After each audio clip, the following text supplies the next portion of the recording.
MBBS in medicine and surgery with postgraduate studies in cardiology. He has keen interest in the incursion of information technology into clinical practice with novel solutions and technology assimilation, and has carried out a number of studies on the application of cutting-edge technology in patient management and continuity of care. Some of the studies include comparison of 3 methods of entering clinical information in a triage system, a review of content-based image retrieval systems in medical applications, diagram-structured reporting, problems and challenges in implementation of PACS, evaluating the impact of structured forms in clinical settings, evaluating the impact of GPRS and digital ink on data aggregation in clinical trials, a retrospective study of data archiving in clinical practices, and evaluating the impact of managed care on quality of healthcare from the subscriber's perspective. Dr. Olusegun presently works with Ampersand Logistics and is married with children. Please let's make welcome Dr. Adeniji. Let's give him a round of applause as he comes forward.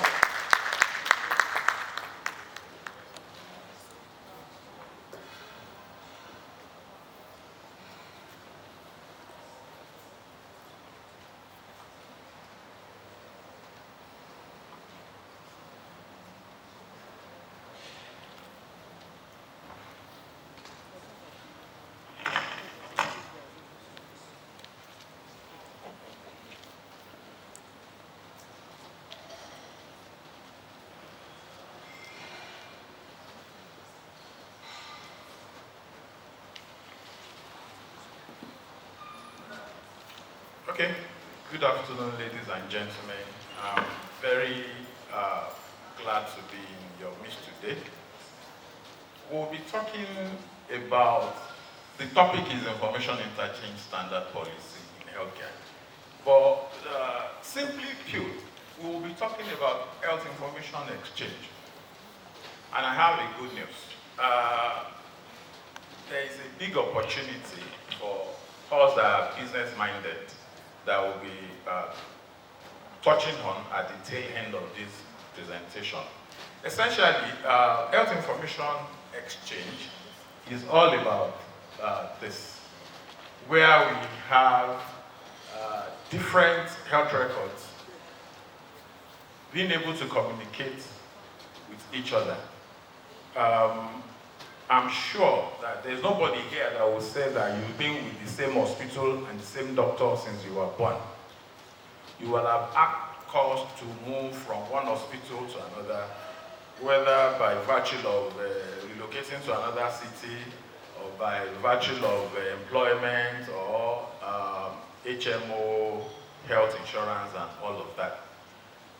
What has been happening, essentially, is that all our records have been in all these different places. And why is health information exchange, why is this important? And what are we currently doing? Those are the things we'll be talking about in this presentation. Why is health information exchange important? It improves healthcare quality, it makes care more efficient, it streamlines administrative tasks, engages patients, and support community health. These are academic stuff. So, and we can also look at all the different cascading effects of leading up to these ones that I've mentioned, improve healthcare. We can also see how different parts of this can lead to improved patient safety. And we can also see how it also leads to more efficient delivery of services. But I'm not going to dwell on all of that. I want us to look at these two guys. This guy and this other guy. These two guys, they happen to work for a major oil company in Nigeria. These two guys. Okay? And for some reasons, they have to go to Texas from time to time in the course of their work. Meanwhile, they work for the same company. So, this guy presented at a clinic in Texas with these symptoms. He's a middle-aged man. He had heartburns, that feelings you have when you eat too much of beans and some of these things. Then he was feeling nauseous, like he wanted to vomit. He had mid-epigastric pain before eating, back pain, and anorexia. For us that are clinically minded, it was a clear case of peptic ulcer disease, and that was the consensus. That was what was agreed. And it was placed on this omeprazole, clarithromycin, bismuth subsalicylate, and cimetidine. This is the gold standard when you're treating peptic ulcer disease.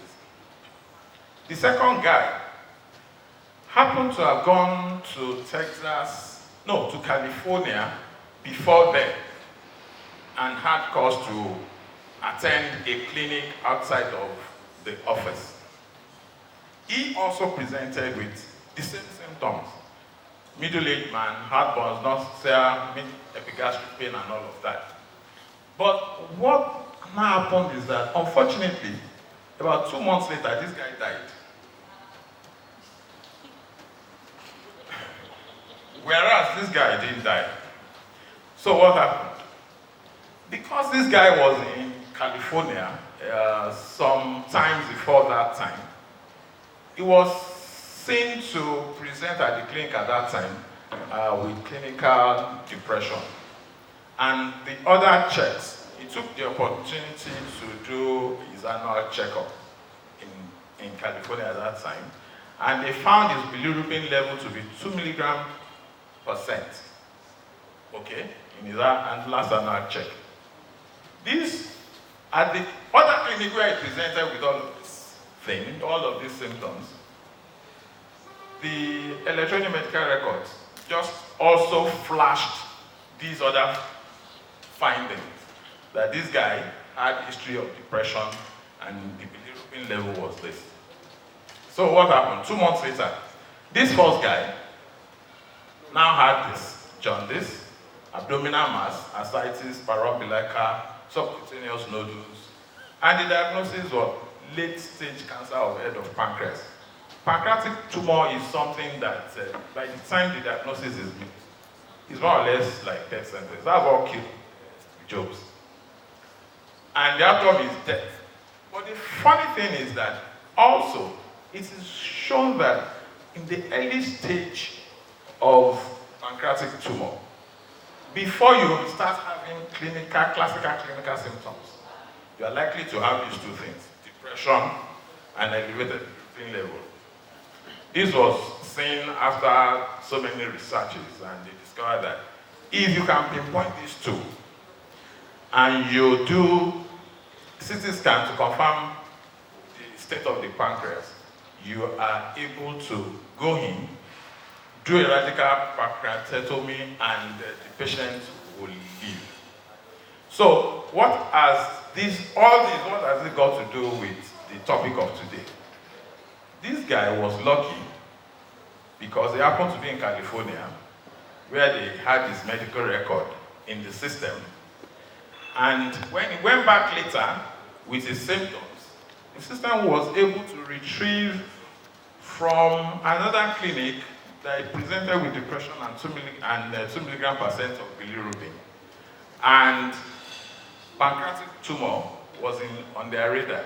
They were able to investigate that and were able to fix him up. This other guy was unfortunate. He died because there was nothing to even make them think that it has anything to do with pancreatic tumor. Okay, so in essence, if I'm to, in my slide, this is what is called having a longitudinal analysis of patient's record. You are able to see across board over the years. Because most of the time when we present at the hospital, the doctors are usually looking at us like just instance of ourselves. Now, if they want to do their bits, they will ask you family history, social history, and all of that. And how much you're able to deliver to them at that point depends on your state of morbidity. If you are too ill to even answer their questions, then all of that will be lost. And they will just treat you based on the symptoms you present with. But most of the time, whatever we have Usually they start from way before that time, and there will be clues and indicators before that presentation at the clinic. So that is longitudinal analysis of healthcare. The other one is continuity of care. The continuity of care is simply that you have been attended to by your primary physician, and he feels that you should go and see an endocrinologist. When you get to the endocrinologist, most likely, it will just, if there's a referral note, which is usually a page or two, he will read that and start his own thing all over again. He will order the same investigations that you've done before and all of that. So these are the two major things that information interchange will bring to bear if this is possible. So the use cases for information interchange in healthcare are emergency responder, medical management, quality, communication, and biosurveillance. Okay, let me give you an example of this. In the United States presently, they use Twitter to monitor outbreak of flu. You will be wondering that what's the relationship between Twitter and flu. They are able to crunch all the tweets people are doing on, in the US and see when people tweet about, okay, my nose is running, I'm having a headache, and all of that. And they're able to superimpose all of that in blocks on the map of the United States. And they can use that to predict when flu is coming and how it's going to spread. In Nigeria, we don't have anything close to that. So that's biosurveillance, so that we can do data collection to support situational awareness, event detection, and outbreak management. Also, consumer access to clinical information, and lastly, the consumer empowerment. These are the use cases of information interchange.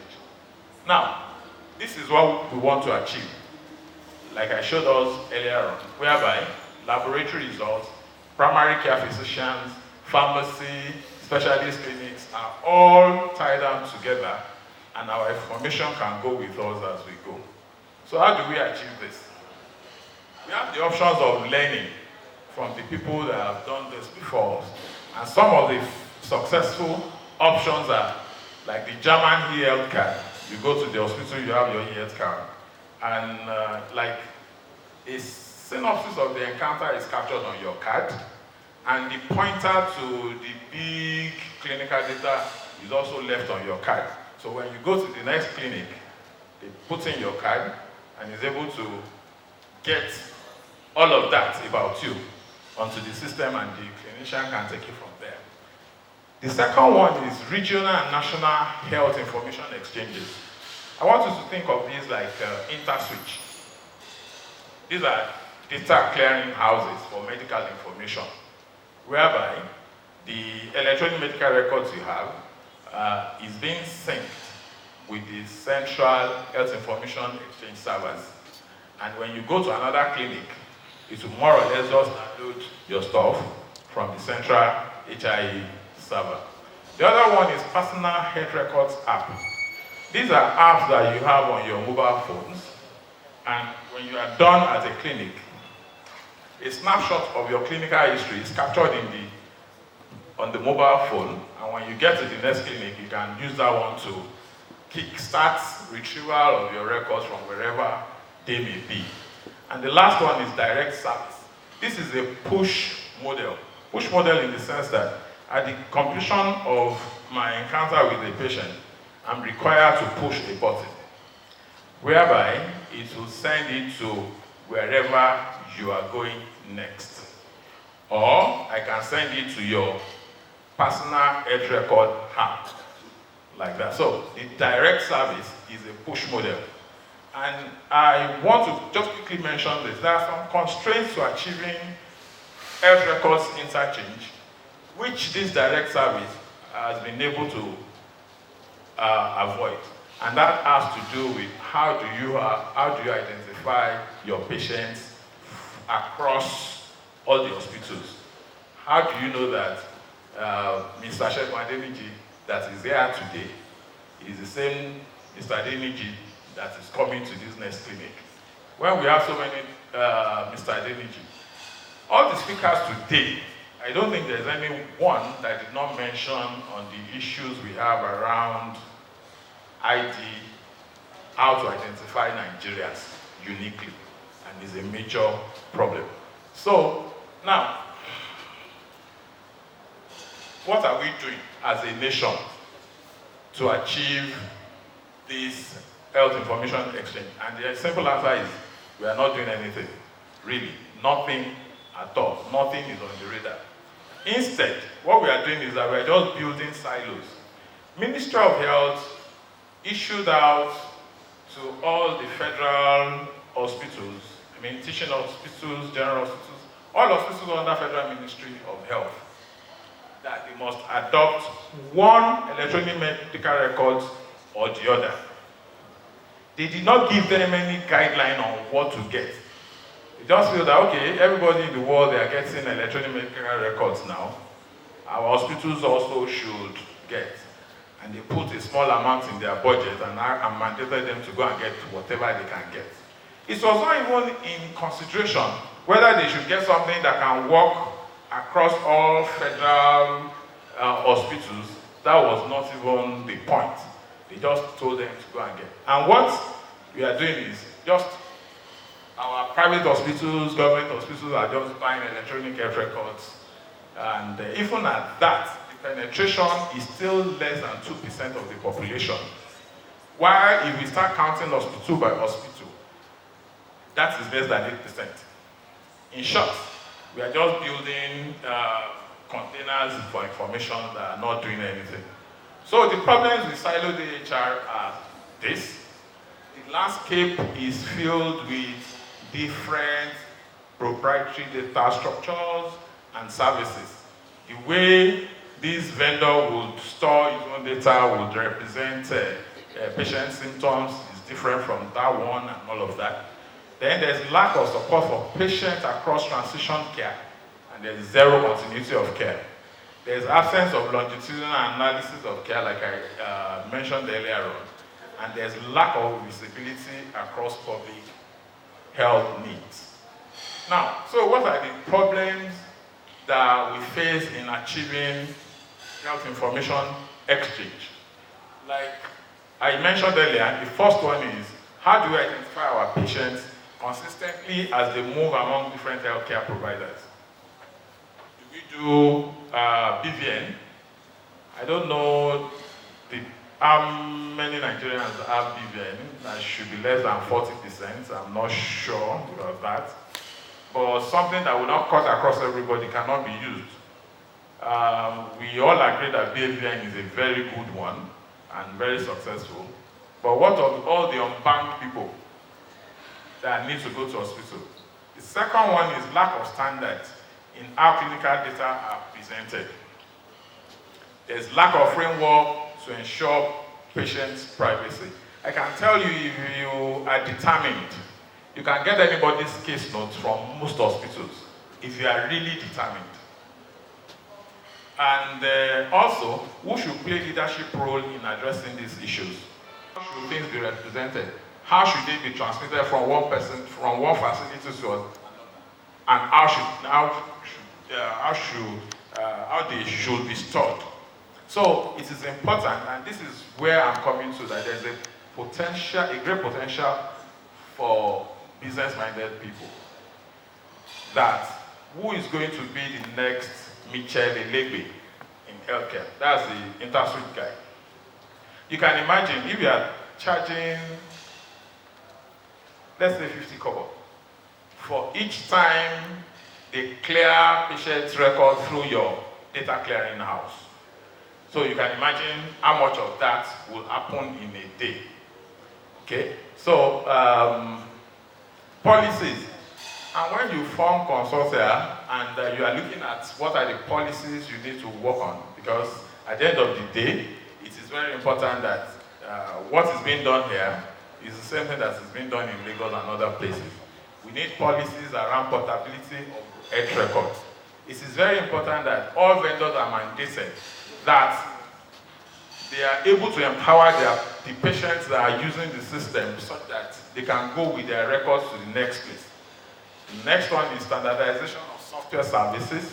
This includes audit trail and all of that. Then standardization of data structure, standardization of data security and privacy, and lastly, like I've been saying, data clearing house. Now, action. The things we need to do are like this, and also to hold our EMR vendors accountable to prescribe standards around data interchange through certifications, and also incentivize adoption of certified electronic health records among care providers. Now, like I've said before, the potential here for business is this data clearing house. Doctors don't know how to go about this. They are not in a position to even do that. I really don't know what the InterSuite guys were thinking when they started what they did. But I can say that it has been a huge success. And they've made billions of naira out of that. And this can also be replicated in healthcare. Thank you for your time.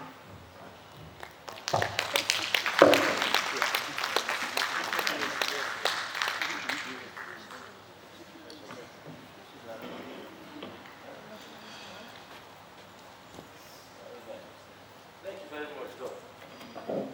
Doc has not only kept the time, he has saved me some time. Thank you very much. Let's give a round of applause. All right, thank you so much. All right, I believe health matters. There will be questions. So, if you would like to ask any questions, please indicate, and we'll get the mic over to you. All right, sir. Any other person? We have some time, so we can afford to take some questions. Any other person? Let's start with you first. Okay, madam. Thank you, Doctor, for that brilliant presentation. The world is a global village, and most of the things that 10 years ago were thinking were not possible are coming to possibility because the world is forcing us to think in ways we wouldn't have thought. Having said that, how can we annex the power of this global village in changing the landscape of healthcare in terms of information intelligence platform, knowing fully well that there is a business case for it. And it's people like you that can channel that. Thank you. Just kindly pass the mic to madam. Good, thank you. Thank you, sir, for your lecture, but my question is that you say something about identifying our patients as a huge problem all over. But my suggestion or question goes that, don't you think that if government can support National Identity Management Commission that deals on data, giving me national identification number that goes across to capture from 0 years upward, can't it bring a solution to that? Thank you. I think we have those are the 2 questions we'll take. Someone else? Okay, please.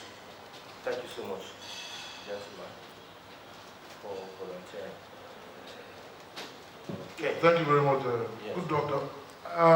Because I can relate to the significance of the impact of medical history on clinical diagnosis. There was a time I had cause to travel to UK. The lady that checked my eyes, I said, I have a large cough.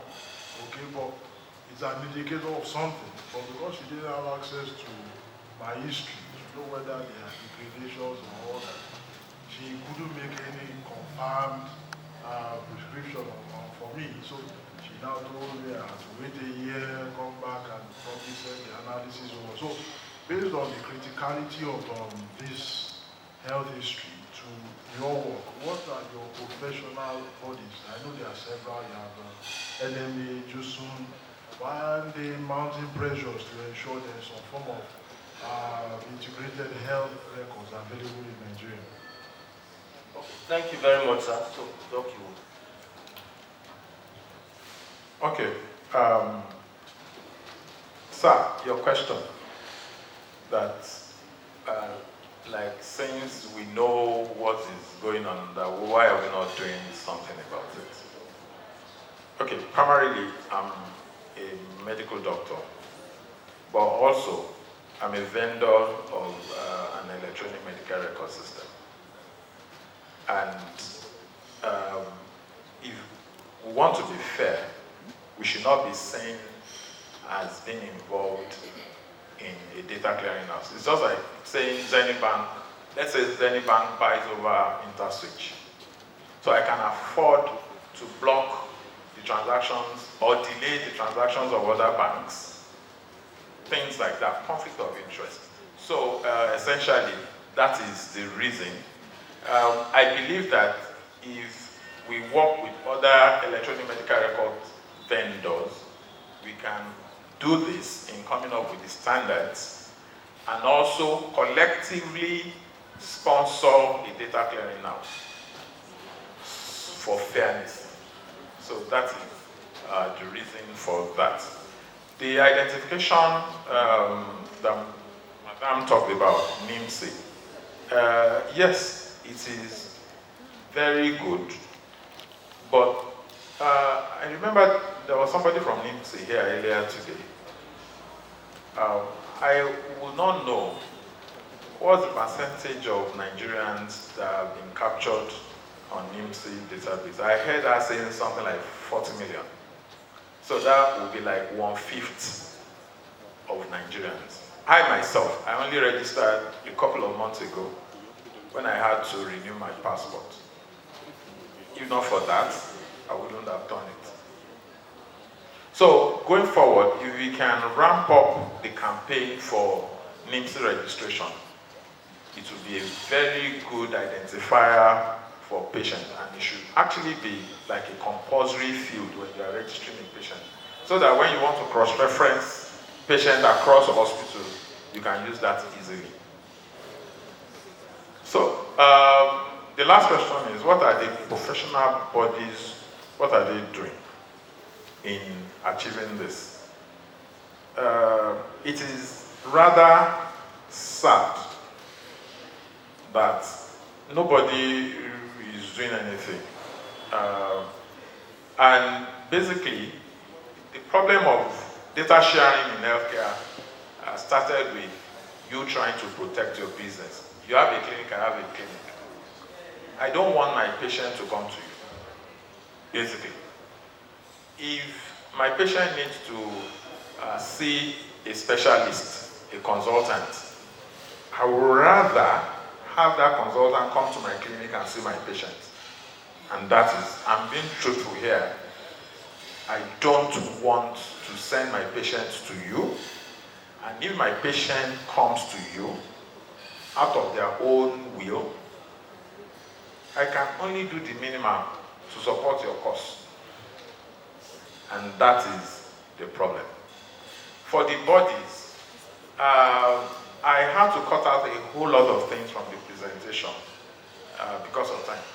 Last year, Health Records Board of Nigeria, that's the board that certifies the health records professionals in Nigeria, did something like this. They called for people to come and discuss and rub minds on how to achieve a national electronic health records. The approach, in my own opinion, was wrong. I don't think it is wise to say that this country as a nation, we are going to adopt one electronic health record, and that's what everybody must use. That's draconian in a way. Rather, I thought we were going to discuss how all these different solutions work together. At the end of the conference, the workshop, the Health Records Board administration and the Health Records Board decided to put out for people to come and bid for national health records. We abstained from that because we did not believe that should be the approach. Other bodies, I really do not know what they are doing. I know that in NMPC, they have 52 clinics, and their patients, their staff, also they go to all the major hospitals in this country. And they've done a great deal. They actually have a health information exchange server in Abuja here. So all these clinics, all these 52 clinics, all their data, they actually route through that. So if you are an NMPC staff and you are in Abuja, the day you see yourself in Port Harcourt or Lagos, your records actually will show up. And they will just take it from there and continue. So that is, and I won't use NMPC as, you know. So these are the things that are going on. So that's why I'm making the call to us that for those who are business-minded, there are huge potentials in that area that can be tapped. Thank you. Yeah, thank you very much, Prof. Doc. I've elevated you to Prof. Let's give him a round of applause. All right.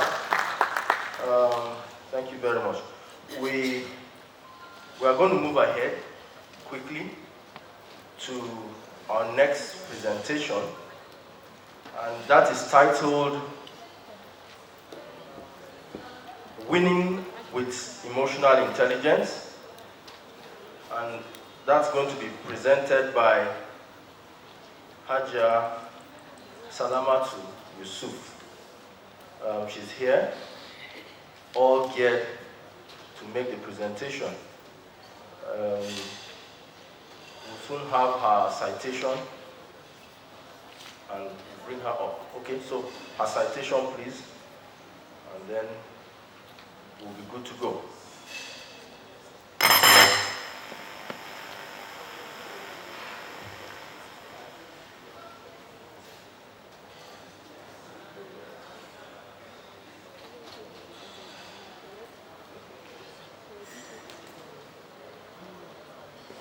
Yusuf and facility.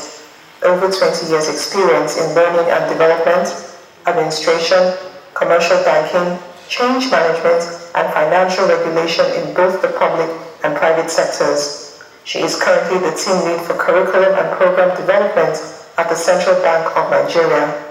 Previously, Salamatu held various leadership positions, including head training and head academics at the Union Bank of Nigeria, and head program design at Central Bank of Nigeria. She has been involved in several strategy and transformation projects, strategic human resources transformation, organizational design, change management, workplace planning, and budget implementation and monitoring. She holds an MBA in finance and MSc in peace studies and conflict resolution. She belongs to several professional bodies, including Associate Member, Chartered Institute of Bankers of Nigeria, Associate Member, Capital Market Registrars, Associate Member, Nigeria Institute of Training and Development, Member, Personnel Practitioner Consultative Association, Member, Association of Professional Women Bankers, Member, Chartered Institute of Personnel Management, and Associate Institute of Credit Administration of Nigeria. Salamatu also holds several certifications, including Center for Management Development Accredited Trainer, Senior Practitioner of Human Resources International, and Association of Talent Development Master Trainer. She runs a public speaking masterclass for youths and women as her contribution to national development. Her greatest strength is breaking down complex requirements into exciting learning experiences that help people to succeed.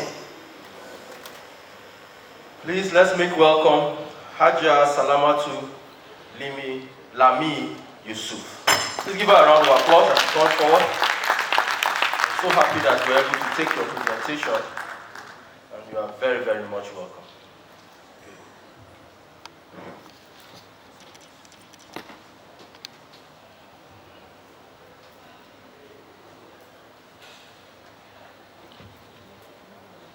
afternoon, ladies and gentlemen.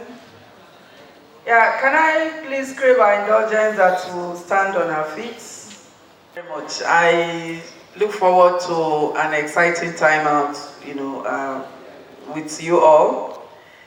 My session yesterday while I was here, most of the speakers have also said things around the topic I'm going to do, and I felt like, oh yes, this topic is actually, apt, because when they talk about the skills that you need today as an auditor, one of the skills that they mention is about emotional intelligence. And that's what we are going to look at, in just this few minutes. So, and we have tagged it winning with emotional intelligence. So I'm sure some of us might be wondering, winning, is there a war? I mean, it is only maybe in terms of war, things like that, I say, okay, you're talking about you are winning, or is there a competition? Or do we have certain things that are competing? Otherwise, why are we talking about winning with emotional intelligence? But we'll get to know, why we have said that. I'm also starting the session with a quote from Goldman. Goldman is the one who popularized the issue of emotional intelligence, about 20 or thereabout years ago. And what did he say? He said, the rules of work are changing. We are being judged by a new yardstick, not just by how smart we are, or by our training and expertise, but also by how well we handle ourselves and each other. So that's what he says, that the rule is changing. So irrespective of what you know, you must also collaborate with people, because you cannot go it alone. And if you need to collaborate with people, you need to also understand what are the things that are going on in those people's minds, as well as how do you now get the best out of them. So in our outline, we'll look at introduction. We center around what's that battle that we're trying to win, that we're saying we're winning with emotional intelligence. And then that will also look at, the emotional body. We'll look at the aim of a developed personality. And then at that point, we'll now look at, a kind of an inventory or framework for emotional intelligence. And then we'll look at the competencies that is required and how do we also build our emotional intelligence. We will only discuss the tips for building our emotional intelligence if after all the discussions we all agree that it's actually important, that emotional intelligence is important. Otherwise, we might not need to get there. So we will decide. So, what battle are we trying to win? There are two battles basically. We want to win the battle for a developed personality that will be goal-fitting for life purpose. And we also have a battle about broadening the consciousness for authentic living and salutary experience. What do I mean by this? For instance, like the lawyer was speaking the other time, I'm not going to use those medical terms. But I just want to draw attention to the fact that our brain has, or is made up of 3 regions. I'm not going to use the medical terms. But those 3 regions are basically, handling 3 aspects of us. The first region is the one that handles our thoughts. That region is about biases, is about logic. And then the other aspect handles our emotion, and that is the limbic system. And then we now have the third part that deals with our instincts. So the first part, I said, it is thoughts. The second one is emotions. The third one is our instincts. It will interest us to know that the aspect that handles the thoughts is always conscious of what it's doing. The emotional part is the one that is subconscious, because it's subconscious because you react even to some things. Some thoughts, some things go on within your mind that you don't even know, but it now reflects in how you respond or react, to issues. And the third one, which is the instinct, that's where we have the gut feeling. anyone at times will say things like, my gut feelings is actually not going with this. And that is where we have, like I said, the instinct, that's where we have the intuition. You know, intuition is the ability to be able to say, okay, whether this is wrong or right, without you doing any analysis or whatever.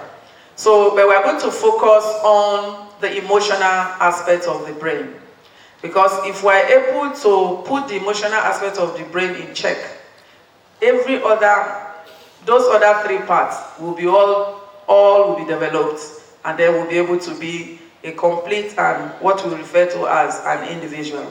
So the war now there is that there is always a conflict between the thought process and then the emotion.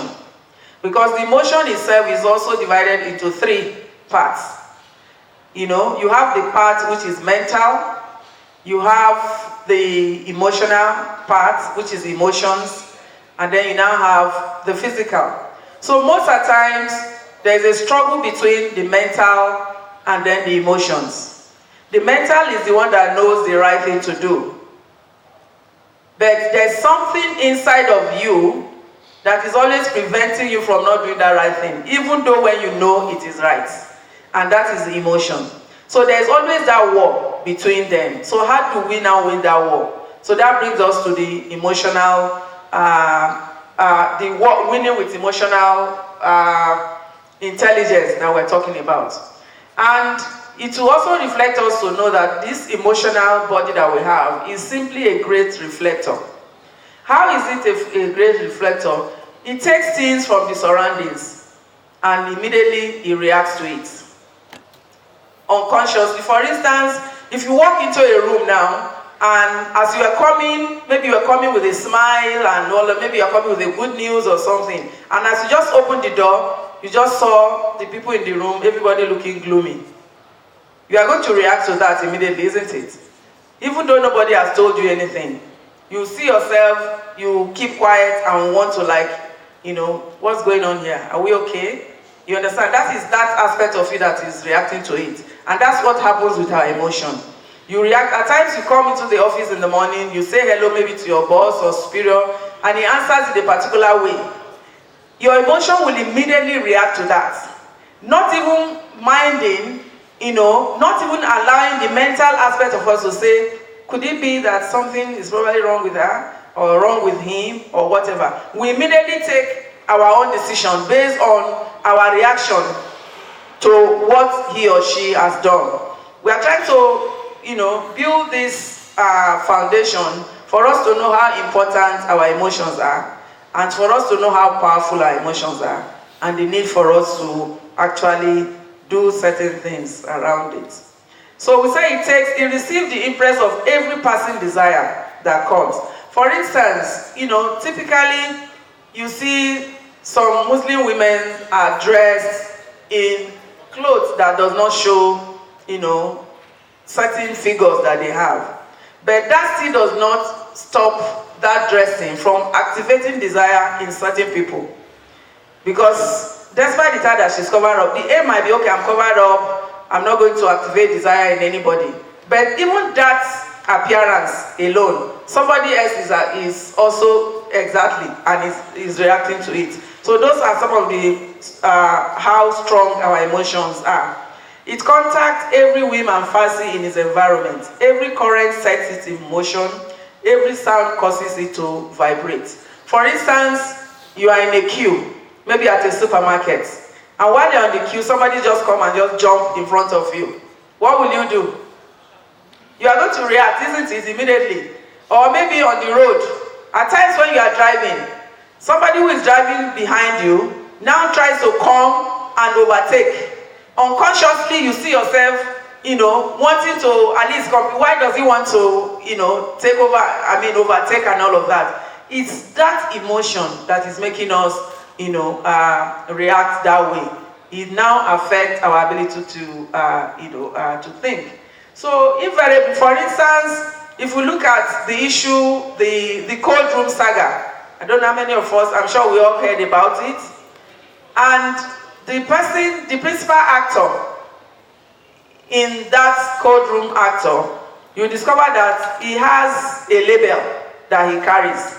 And based on that label, ordinarily, you will expect that he should know the right thing to do, isn't it? But what happened? He was not able to win that war between the mental aspect of, of his limbic system and then the emotional part. So in most cases, when you cannot win that war, you always fall short. Issue of integrity will be an issue. Even other parts of the brain will not be, well developed.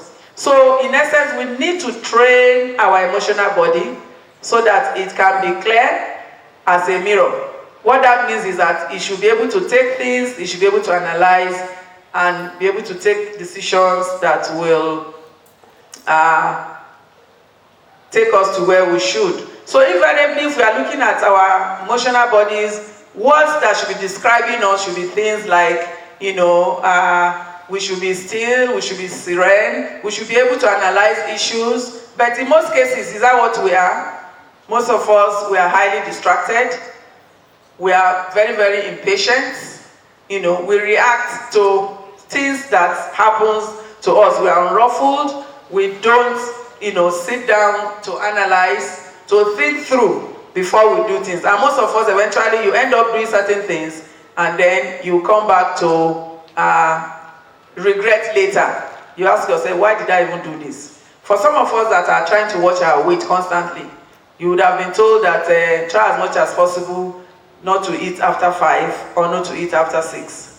At times you eat even when you are not hungry, even when you don't need the food.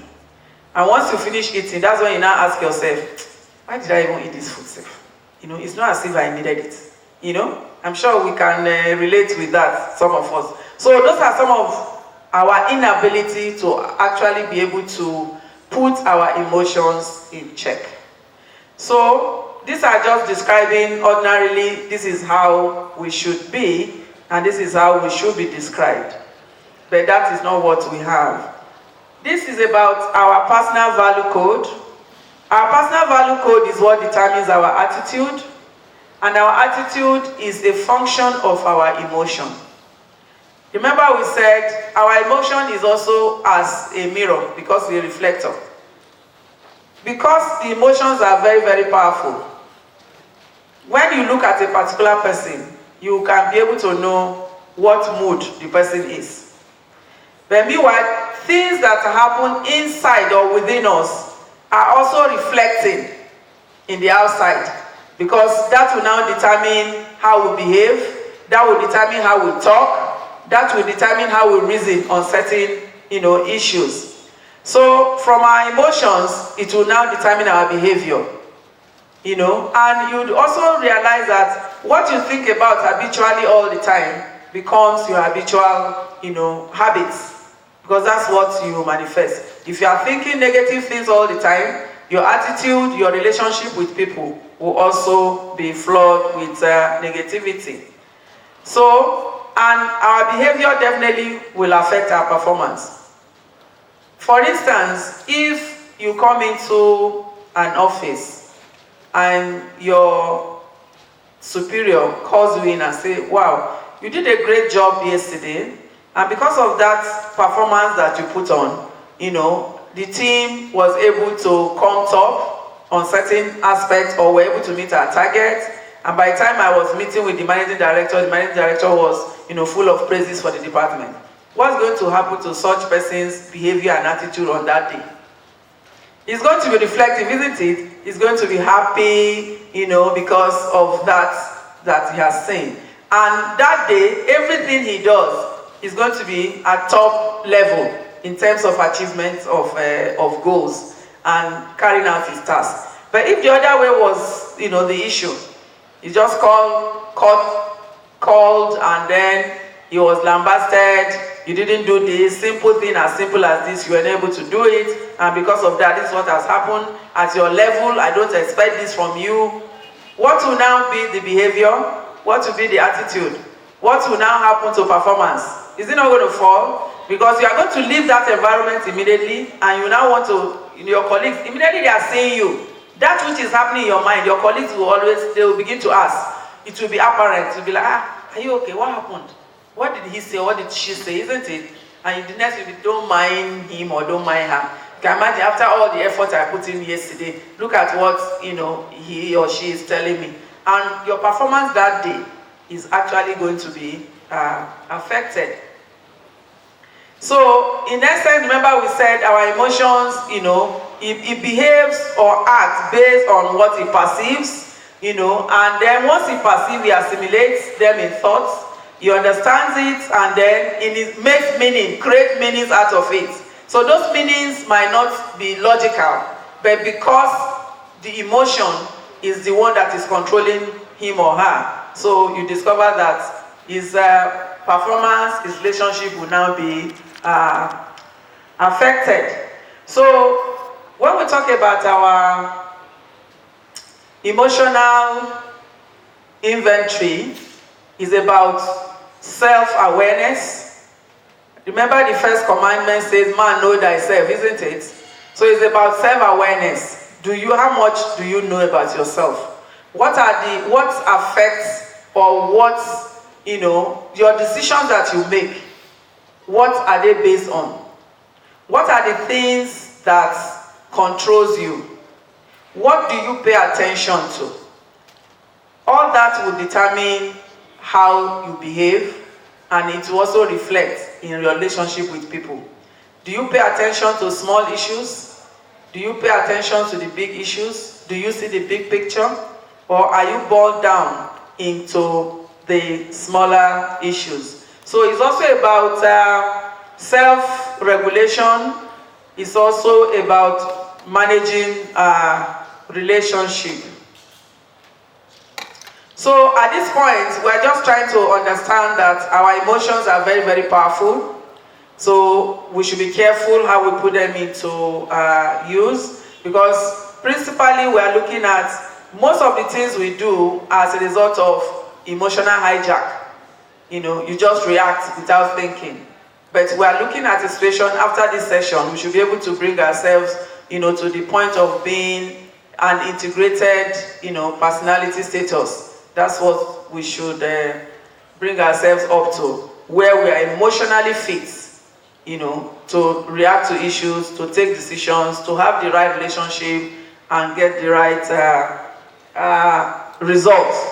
So, talking about emotional intelligence, we're just trying to let us know how we are wired or how we are programmed to now delve into it. No matter what your place is on the career ladder, I bet you've misunderstood, somewhere in your career, every day people feel left out, unappreciated, mistreated at work, and consequently they suffer. So wherever you are at the ladder, you would have had instances where you feel that, people did not treat you fairly. You would have had instances where you feel that there was communication, breakdown. And it's a constant thing that happens to everybody. So the word emotional intelligence is something that we all have encountered one way or the other. So, but in order for us to improve our business relationship, our work relationship, our family relationship, the best thing is to embrace what we call emotional intelligence, because it is critical in what we do. So, solving emotional related problem is critical, because at work we deal with complex problems and we often have to work together, with other people to find solutions. It's critical because in your places of work, there is no vacuum. You don't work alone. You work with people. So it's important for you to be able to know what are the things that are going on in their mind that will affect your relationship. And then how do you also react or relate to things? And how do other people relate and react to issues?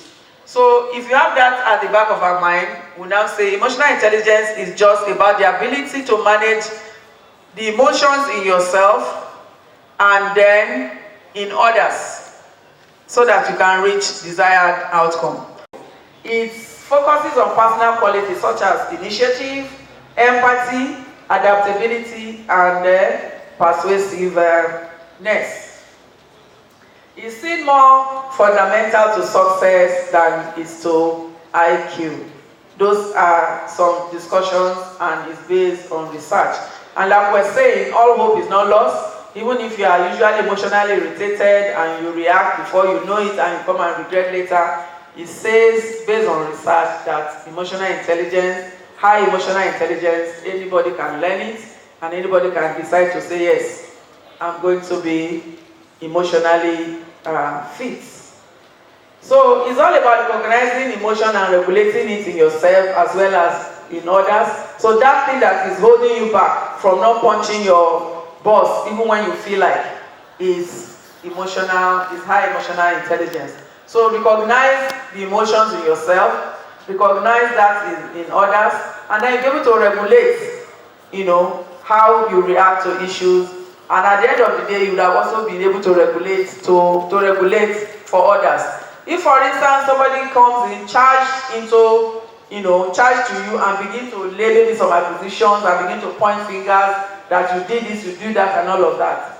And then, how do you regulate his own behavior to bring him to your own level if you have high emotional intelligence?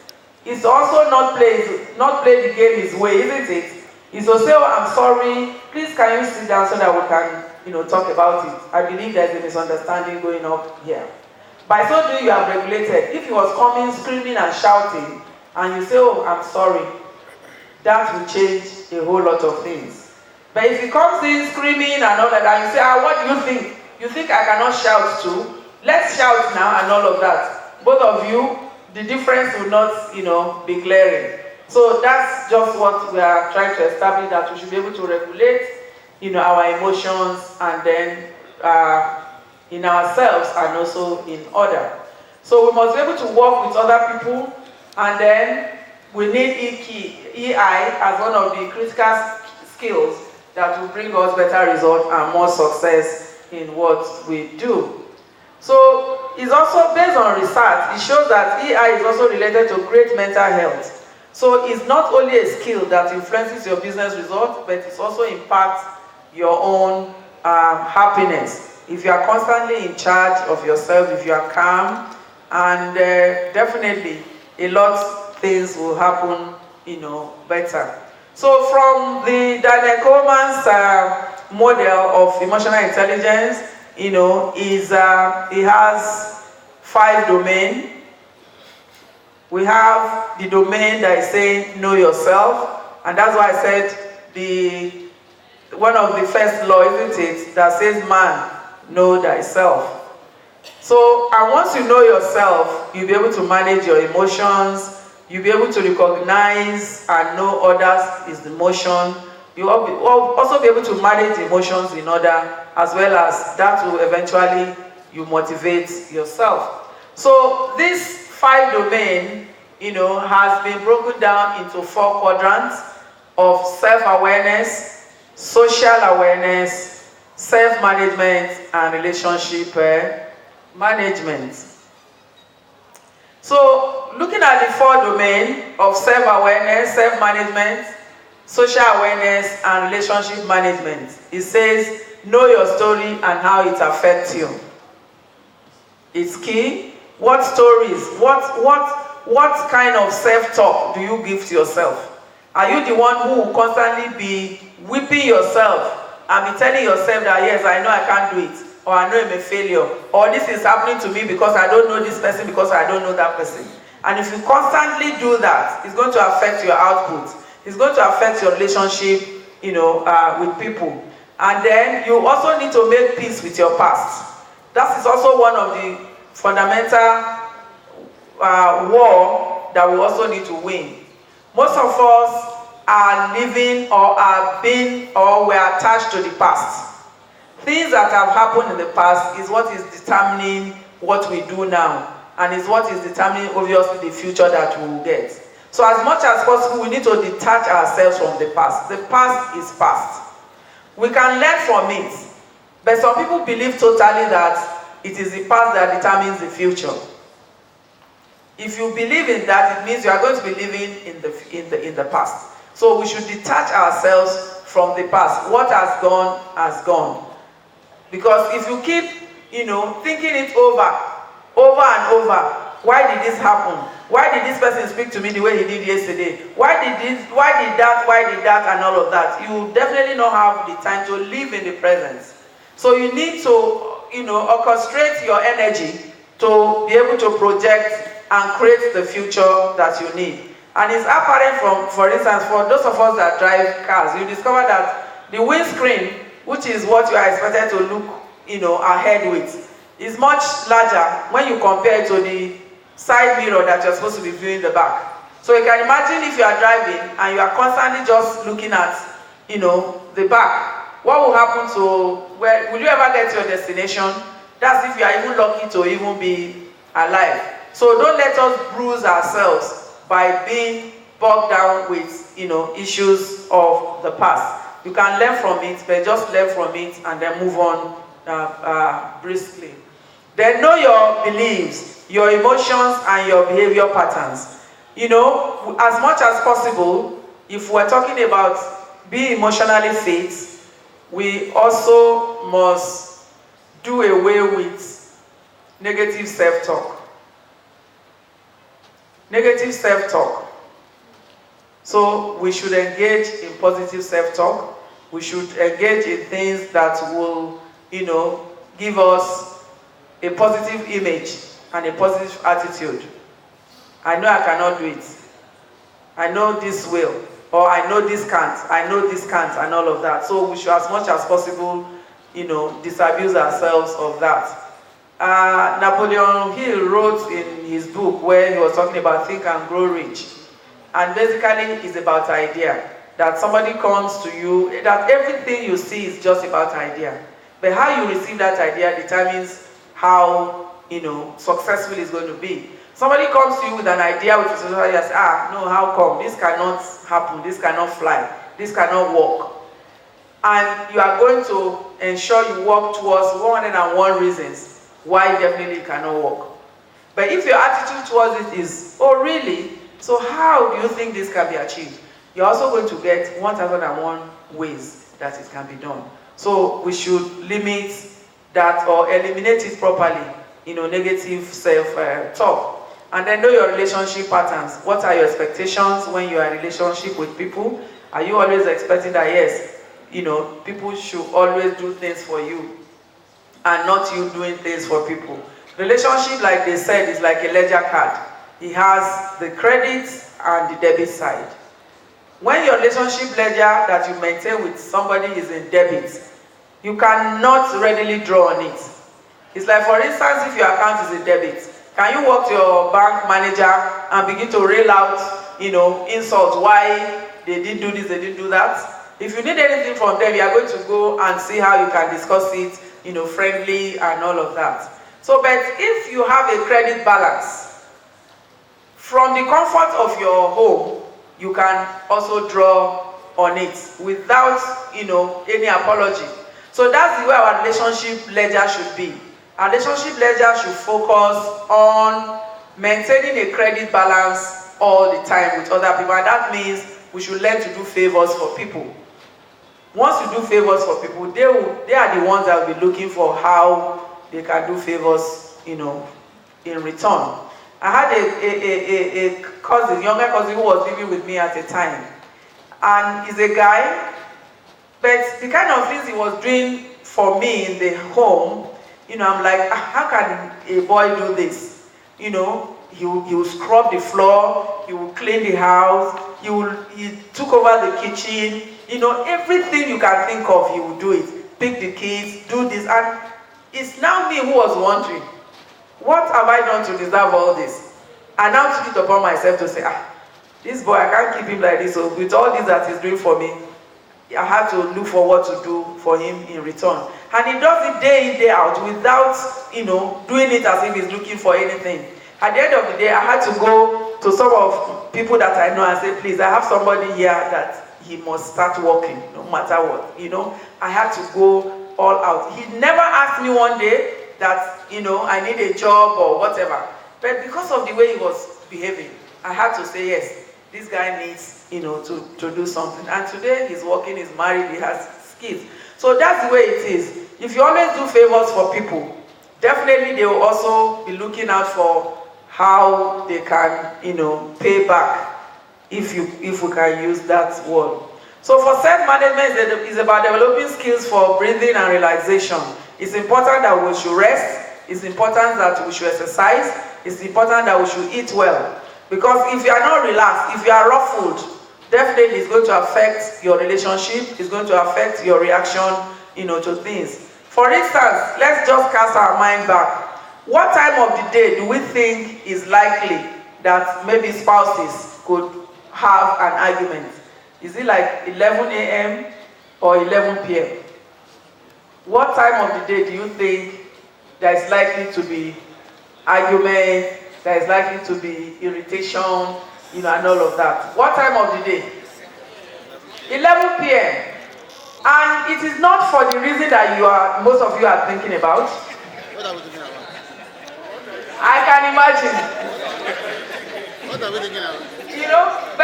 But what is actually responsible for that is the fact that at that time of the day, you want to sleep, you are tired, you've had some, days that you cannot wait for that day to end, for you to shift to the next day and all of that. So at that point, somebody comes and even want to touch you or something, you might guess you're saying, oh boy, or okay, let us sleep first, isn't it?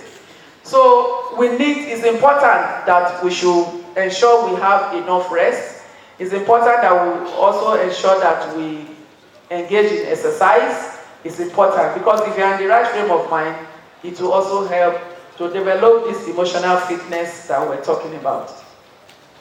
So I've already talked about learning positive self-talk. I can do it, I know it's possible, and all of that. Then develop self-soothing and self-motivation skills. We should have the ability to motivate ourselves. Don't do things because you want somebody to say, oh, you have done it well and all of that. Are you convinced that what you have done, is the right thing to do? Then in terms of social, awareness, it's also important that we understand non-verbal communication. You should be able to read people. You should be able to know when they are in the mood for you to sit down and chit-chat. Because if you cannot read that, you will see yourself that you always be on the wrong side, in terms of relationship with people. So it's very important. Like I said, for instance, I don't know if some of us, you see somebody, maybe you are talking with, two people or so, and somebody just walk up to you and wants to just continue his own conversation. If you are emotionally fit, the next thing you are going to say is to say, please, just give me a minute, let me be done with this, isn't it? But some other person, what will you say? Can't you see that I'm discussing with somebody? It happens, isn't it? So those are some of the things. So we should be able to understand, you come, you meet, people, you should be able to know what is going on at that time. Like I was talking earlier when I said, our emotions pick information from the environment and create meaning out of it. For instance, you are coming from outing, and then with laughter and all of that, and you just open the door into the bedroom and you see somebody who is sleeping. What's the next thing you are going to do? You are going to react to that, isn't it? By closing that door gently, or by now begin to slow down your steps. You will definitely react to, what you have seen. So it's important to be socially, aware. Another thing, again, about that social awareness is the fact that some of us don't live in the present. As much as possible, agreed we multitask. And because we have deadlines, lists of things to do that we have written down, we should not forget that those things were written by us, isn't it? And because it is not by us, we should be able to manage, what we do. So, for instance, you come, somebody is talking to you, for instance, or some of us, when we go for meetings, while the meeting is going on, some of us are on our phones. It means we're not living the present. Enjoy whatever is happening at that point in time fully. For instance, like this session is on now.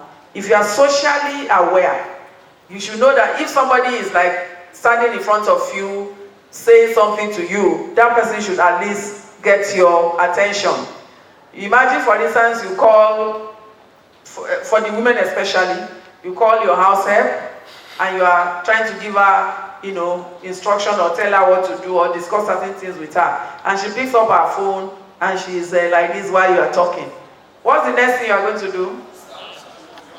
If you cannot hold back, you are going to, in fact, you are going to seize that phone.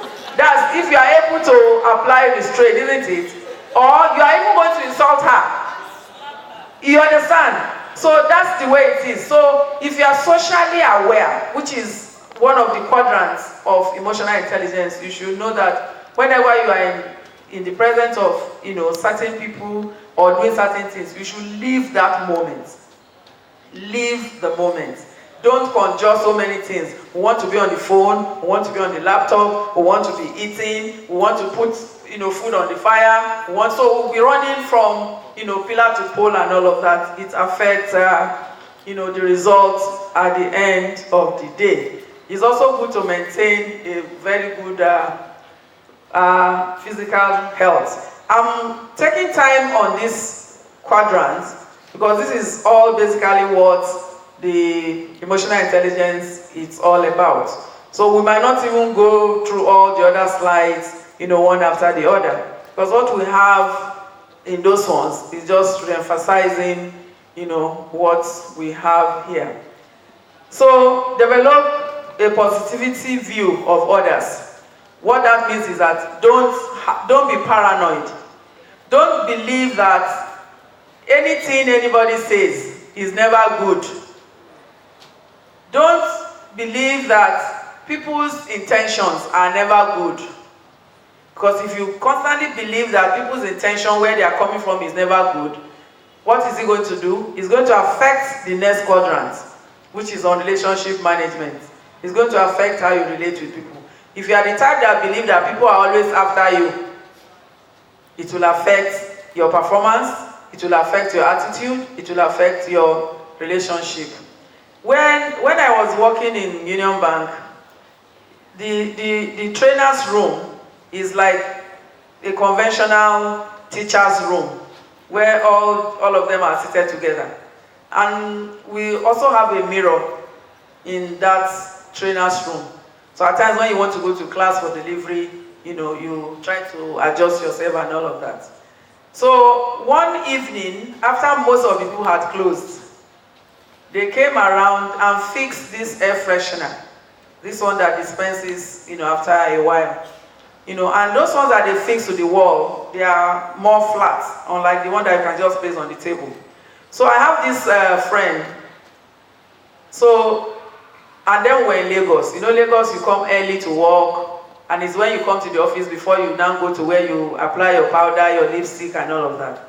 So I was coming in from the staff entrance, and she was standing in front of the mirror. And she was not at work when that thing was, mounted. And the thing now dispensed. Shh. And she stopped what she was doing. And the thing went again. And the next thing is that I cast you, I bind you, and she went on and on and on. So and I stood behind her.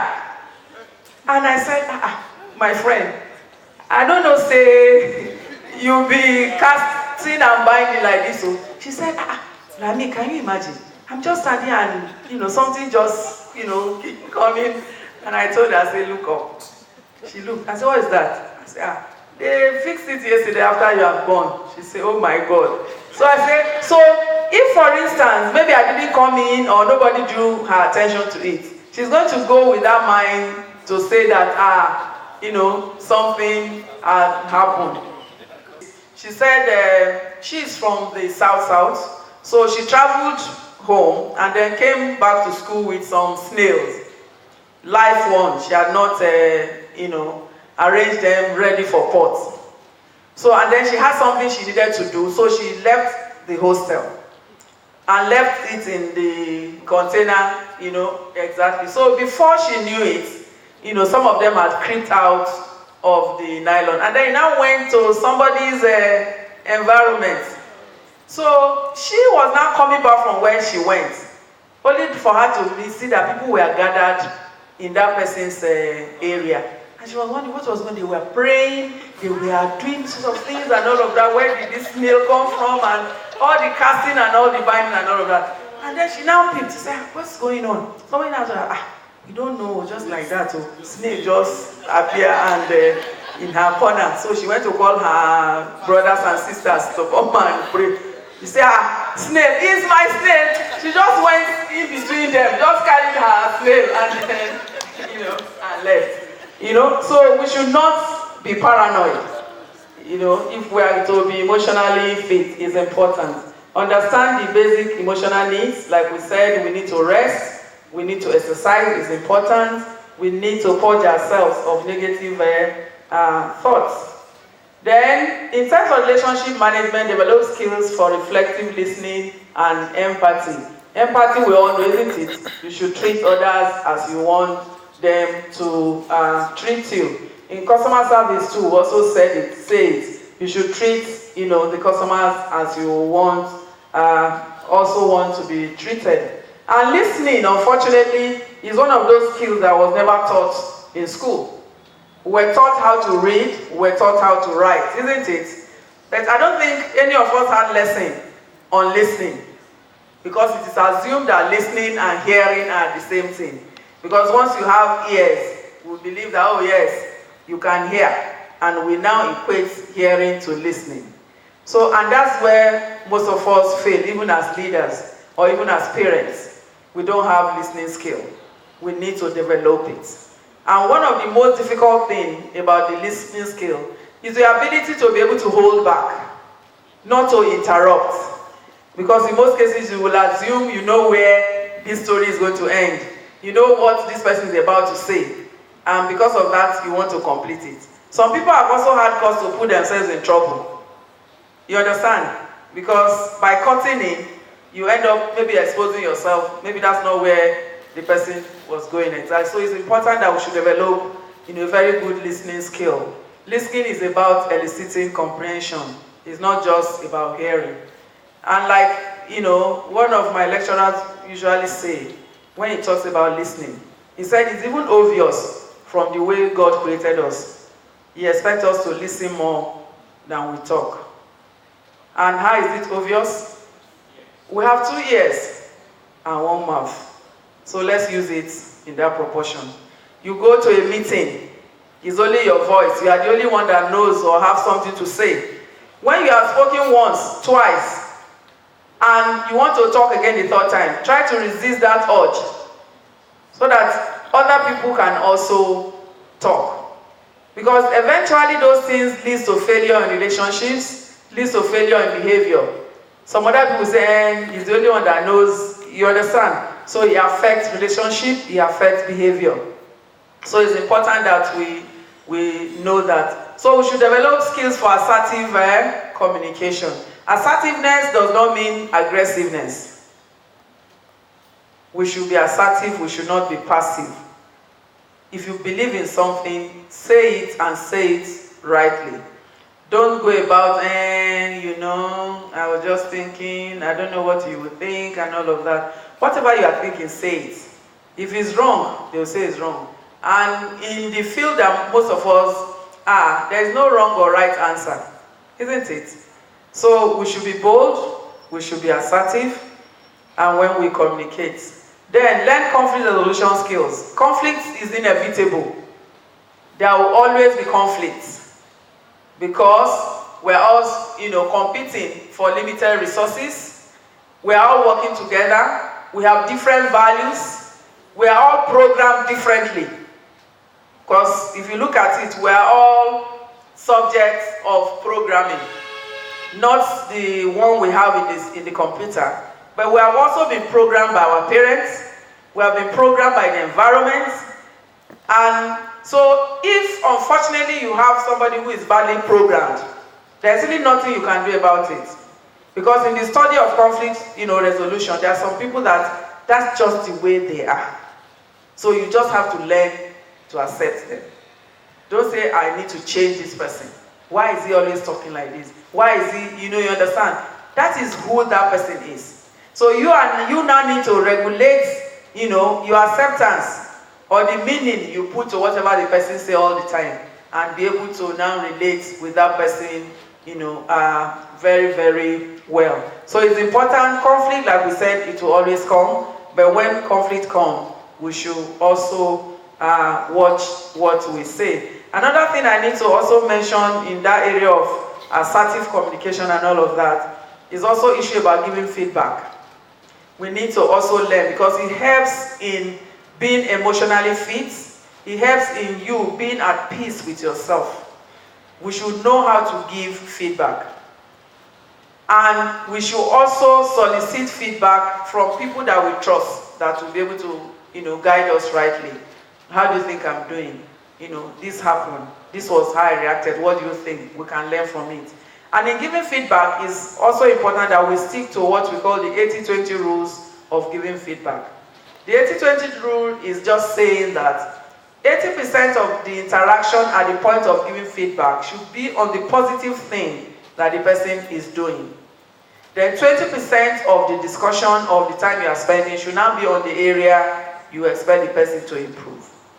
Even in the family setting, even with our spouses, even with our children, if we adopt this, we are going to be able to, you'll be able to influence people more, to do things the way you want them to do it.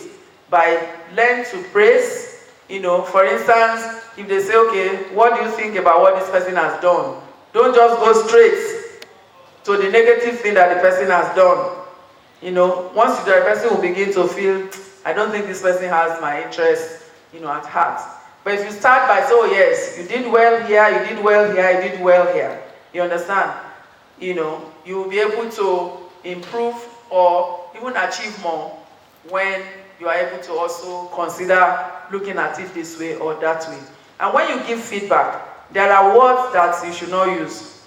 You should not use words like however. That however is already cancelling the praise.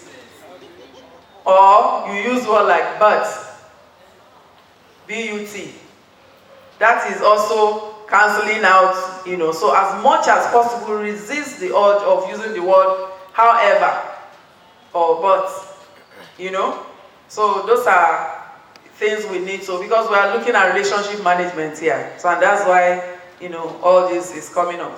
So we'll talk about that. Learn skills for support and affirmation, of others. This is also in line with, in terms of giving feedback, in terms of how you can get the best, out of people. Don't always look for the negative that the person has done. So that quadrant that we just looked at, is also referred to as the competency inventory. One of the quadrants that we saw earlier is about self-awareness, is about social awareness. And that is in the realm of recognition, is in the realm of personal, competence. Those are areas you need to be competent, personally. That has to do with yourself. When we say man, know thyself, everything that you do to ensure that you are emotionally fit, this is speaking to you. Your recognition, that is what I see and what I do. How do I react to it? When I see it, how do I react? So that is about self-management, is about you regulating. Based on what you have seen, you should be able to regulate your behavior and be able to do these other things. So that regulation, that's where self-management comes in. How are you able to manage yourself? Recognition is so you are aware, this is what I am, this is how I react, this is what I pay attention to. Do you usually pay attention to positive things? You can even go a step further by even keeping a log. What are the things that happened today? What were my thoughts around it? What were my reactions? What did I do today? If you're able to put that log, it will also point you to the fact that you know where your values are. And it will also help you to check whether you are actually paying attention to things that truly matter. It's important that we are aware of that. Then in terms of social competence, so in essence, the quadrant is divided into personal competence and social competence. Personal competence has to do with you, what you know, and how you regulate yourself to respond to what you know. Then social competence is about your social awareness, what do I do when I enter a room when there are people? What do I do when I come and I meet people speaking? Should I just cut in? You know, those little etiquettes and all of that is about your social awareness. And then relationship management. All those are in the compartment of social competence. Because when we talk about relationship management, we're already talking about, you know, interaction with you and the other, you know, person. So that is referred to as the competency inventory, EI competency inventory. So we also have this grid that we'll look at quickly. Is just looking at, for somebody who has low emotional intelligence, you know, what are the likely traits that the person will be displaying. When I was doing my master's, we had the lecturer, the prof, who took us in organizational behavior, and we discovered that no matter what you do, no matter how you misbehave in the class, he has never been ruffled. He's always in charge of himself. We do certain things deliberately, you know, as students, collective and all of that. He will just smile and at times join us in the making and all of that. So somebody had to ask him one day and say, this is my observation. You never, you know, whatever. He now laughed. He said that he's a student of behavior. So, and as a student of behavior that is constantly doing research. So that each time anybody puts up a particular behavior, what he does is that he uses it to reinforce what he has learned. You now say, oh, okay. So this is what they mean when they say aggressiveness. Okay, okay. So he said that's what he does to all interaction with people. So once you behave, you just say, oh, okay, I think this is what this person is displaying. And then he moves on. So it does not affect his relationship with you. He's usually in charge. You understand? So when we say somebody has low emotional intelligence and we know what are those traits, we say the person will be aggressive, he'll be demanding, you know, he'll be egoistical, he'll be bossy, you know, don't you know I'm in charge, you know, don't you know I'm the one here, you know, and things like that. He'll be so conscious. But you don't really need your mouth to say it, isn't it? You should show from, you know, what you do. And then such people are also easily distracted. They are selfish. They are poor listeners. So each time you see somebody who is poor at listening, you'll be able to know, like my professor teacher, you'll say, okay, I think this is what they are saying when somebody has low emotional intelligence. And if you're able to do that, you should now put yourself, you know, you should now assume the responsibility or wear the shoes of somebody who is emotionally fit. And now be able to say, okay, this person is aggressive towards me. What should I do? You understand? As me now who is emotionally fit, I should be able to say, okay, this is how I should handle it. That we don't get to, I don't need to come to that person's level. And it's also said that those that constantly resist change, remember they say change is the only thing that is constant. So those that constantly resist change also have tendency of having low emotional intelligence. And a few others that I know we can look up later. He also says that people that it's difficult for them to say sorry, that they also have an item of low emotional intelligence. You are wrong, you are like, why should I say sorry? Isn't it? So you have some women too. By virtue of the program that I do, I have instances to engage at times couples in some, you know, discussions, or I don't want to use the word settlements, you know. Most of the issues is around, it's difficult for her to say, I am sorry. And as little as how many words is I am sorry, it can change a whole lot of things. If you practice it, you can see maybe the other person is high, is hot, is whatever, and you just say, I am sorry. And you say it like you mean it, isn't it? The person is definitely bound to swallow, you know, exactly. He will swallow it and now adjust, you know, as to what next, you know, you should do and all of that. You can use that I'm sorry to disarm, you know, Somebody told me, I was talking to a nephew, and after I finished, he now said, sorry. And I asked him to come back. I said, say it like you mean it. If you say sorry, obviously, you understand? But say it like you mean it. And I say, if you don't know how to say it, I will coach you. You are supposed to say, I am sorry. And you should demonstrate that by the way you say it. So he has no choice now. He had to say it, I am sorry. I say, yes, that's the way to go. You know, so even though we say common sense is not common. No? And like somebody will also say that you cannot spell the word, you know, common sense without the word sense in it, isn't it? So we should learn to know that. So the opposite is, you know, somebody who has high emotional intelligence, is assertive, is ambitious, you know, is a driver, you know, is also very decisive. He takes decisions when he needs to do things. You are not looking for people to decide for you. You are happy, you are relaxed, you are calculated, you are in charge of yourself, you know, and all of that. In terms of relationship, you know, you are also very, very whatever. I don't know how many minutes I have left. So in looking at, in terms of competencies, you know, in the personal, remember we said self-awareness and relationship management are all in the realm of personal competence. So you need to know yourself, isn't it? So these are some of the competencies that are here and what you are expected to do. You're supposed to recognize other people's emotion and their effects. What you do, how do you think it affects them? And what you do, how does it affect them?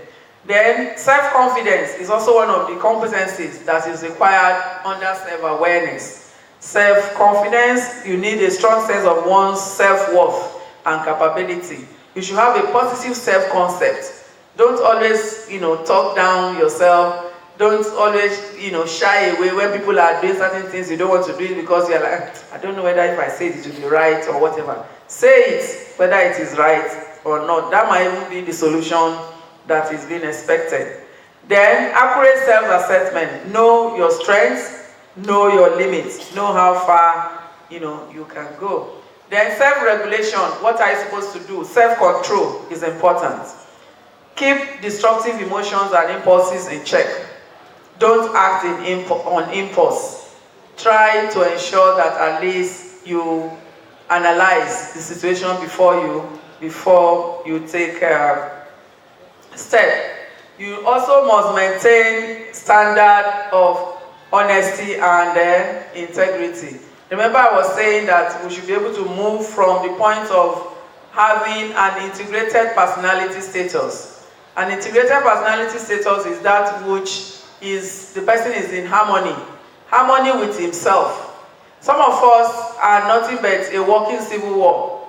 We are just waiting to explode. Any small thing you do, they are already, you know, discharging and all of that. And that is truly a person who is in this harmony. The mental, the emotion, and then the instincts are not in harmony. So we should be striving at having that status of an integrated personality, who mentally you know that this is the right thing to do. I read a book sometimes by George Clarkson. It's titled The Richest Man in Babylon. It's a very good book, not very bulky. It's a book I recommend that, you know, we can also read and also share with, you know, our younger ones. One of the principal things the book talks about is about having a saving culture, which most of us were not trained to have. So and because of that, things that we do them on impulse. But what I remember the book right now is there is something he said there that he does not believe that there is a goddess of good luck anywhere. His description of good luck is preparedness meeting with opportunity. When you are prepared and the opportunity comes and both of you meet, somebody who is adult, what a lucky guy. They don't know, you know, the sleepless night you've been having, the various steps that you have been taking. that now paid off when the opportunity showed, up. And I tested that in my former place of work. When I was doing the professional exam, the Chartered Institute of Bankers, the organization have a policy that, look, if you pass, you'll be promoted. So even if you are promoted yesterday and your result comes out today, you will be moved to the next grade. Not everybody could get that. Some of us were promoted, and after like 5 weeks or so, I got my final results that I have qualified, and I was moved to the next level. And that now brought me to the point of somebody who was my supervisor before, I became her supervisor. So somebody out there will say, she's a lucky woman, isn't it? Then they will forget that I had burned candles and all of that. So there's no goddess of good luck anywhere. If you are prepared and opportunity come, you take it. So it's all part of, the motivation. We should motivate ourselves. Some of all the things that we have there, we can actually read them through because they are all explanatory. It's just looking at some of those things, some of those competencies that are required for each of those quadrants of the EI quadrant as was given by, I just wanted to be sure if there's anything I need to mention. Okay, we're already looking at, how we can boost our EI. You should be able to know your emotions. What are the things that triggers, some things you do by asking yourself some of these questions. And one last thing I want to say, because you're already on his feet.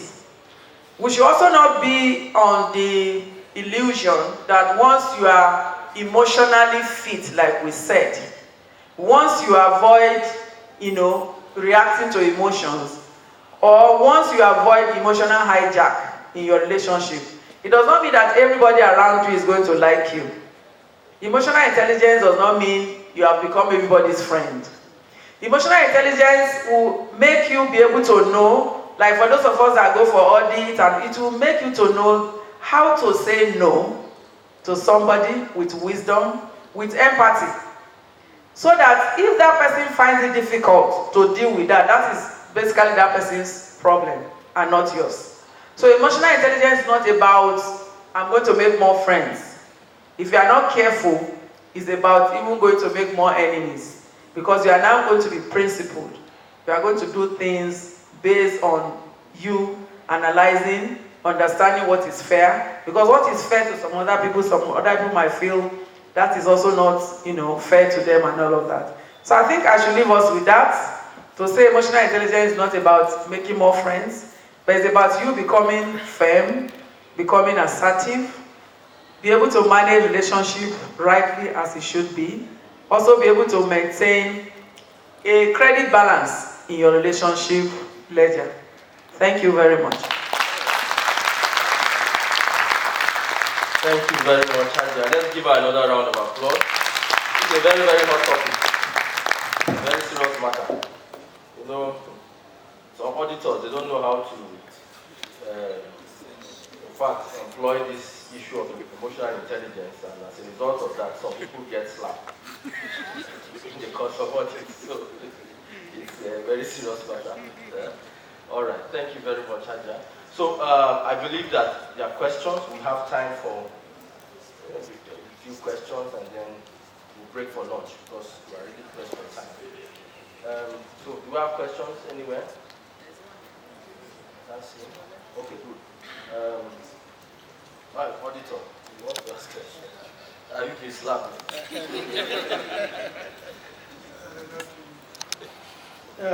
Good afternoon, everyone. Jimo Abdufata is my name. I don't just want to believe that boosting our emotional intelligence is one way to help people who are paranoid out of that challenge or problem. But probably, since you said what we do is based on the programming that we all have based on our experience, our environment, and all of that. So, but do we still have maybe specific ways of helping those that are paranoid out of that challenge or problem. Thank you very much. Okay, so that's one, and then since we are very happy, okay, so we'll just take these three and we are good.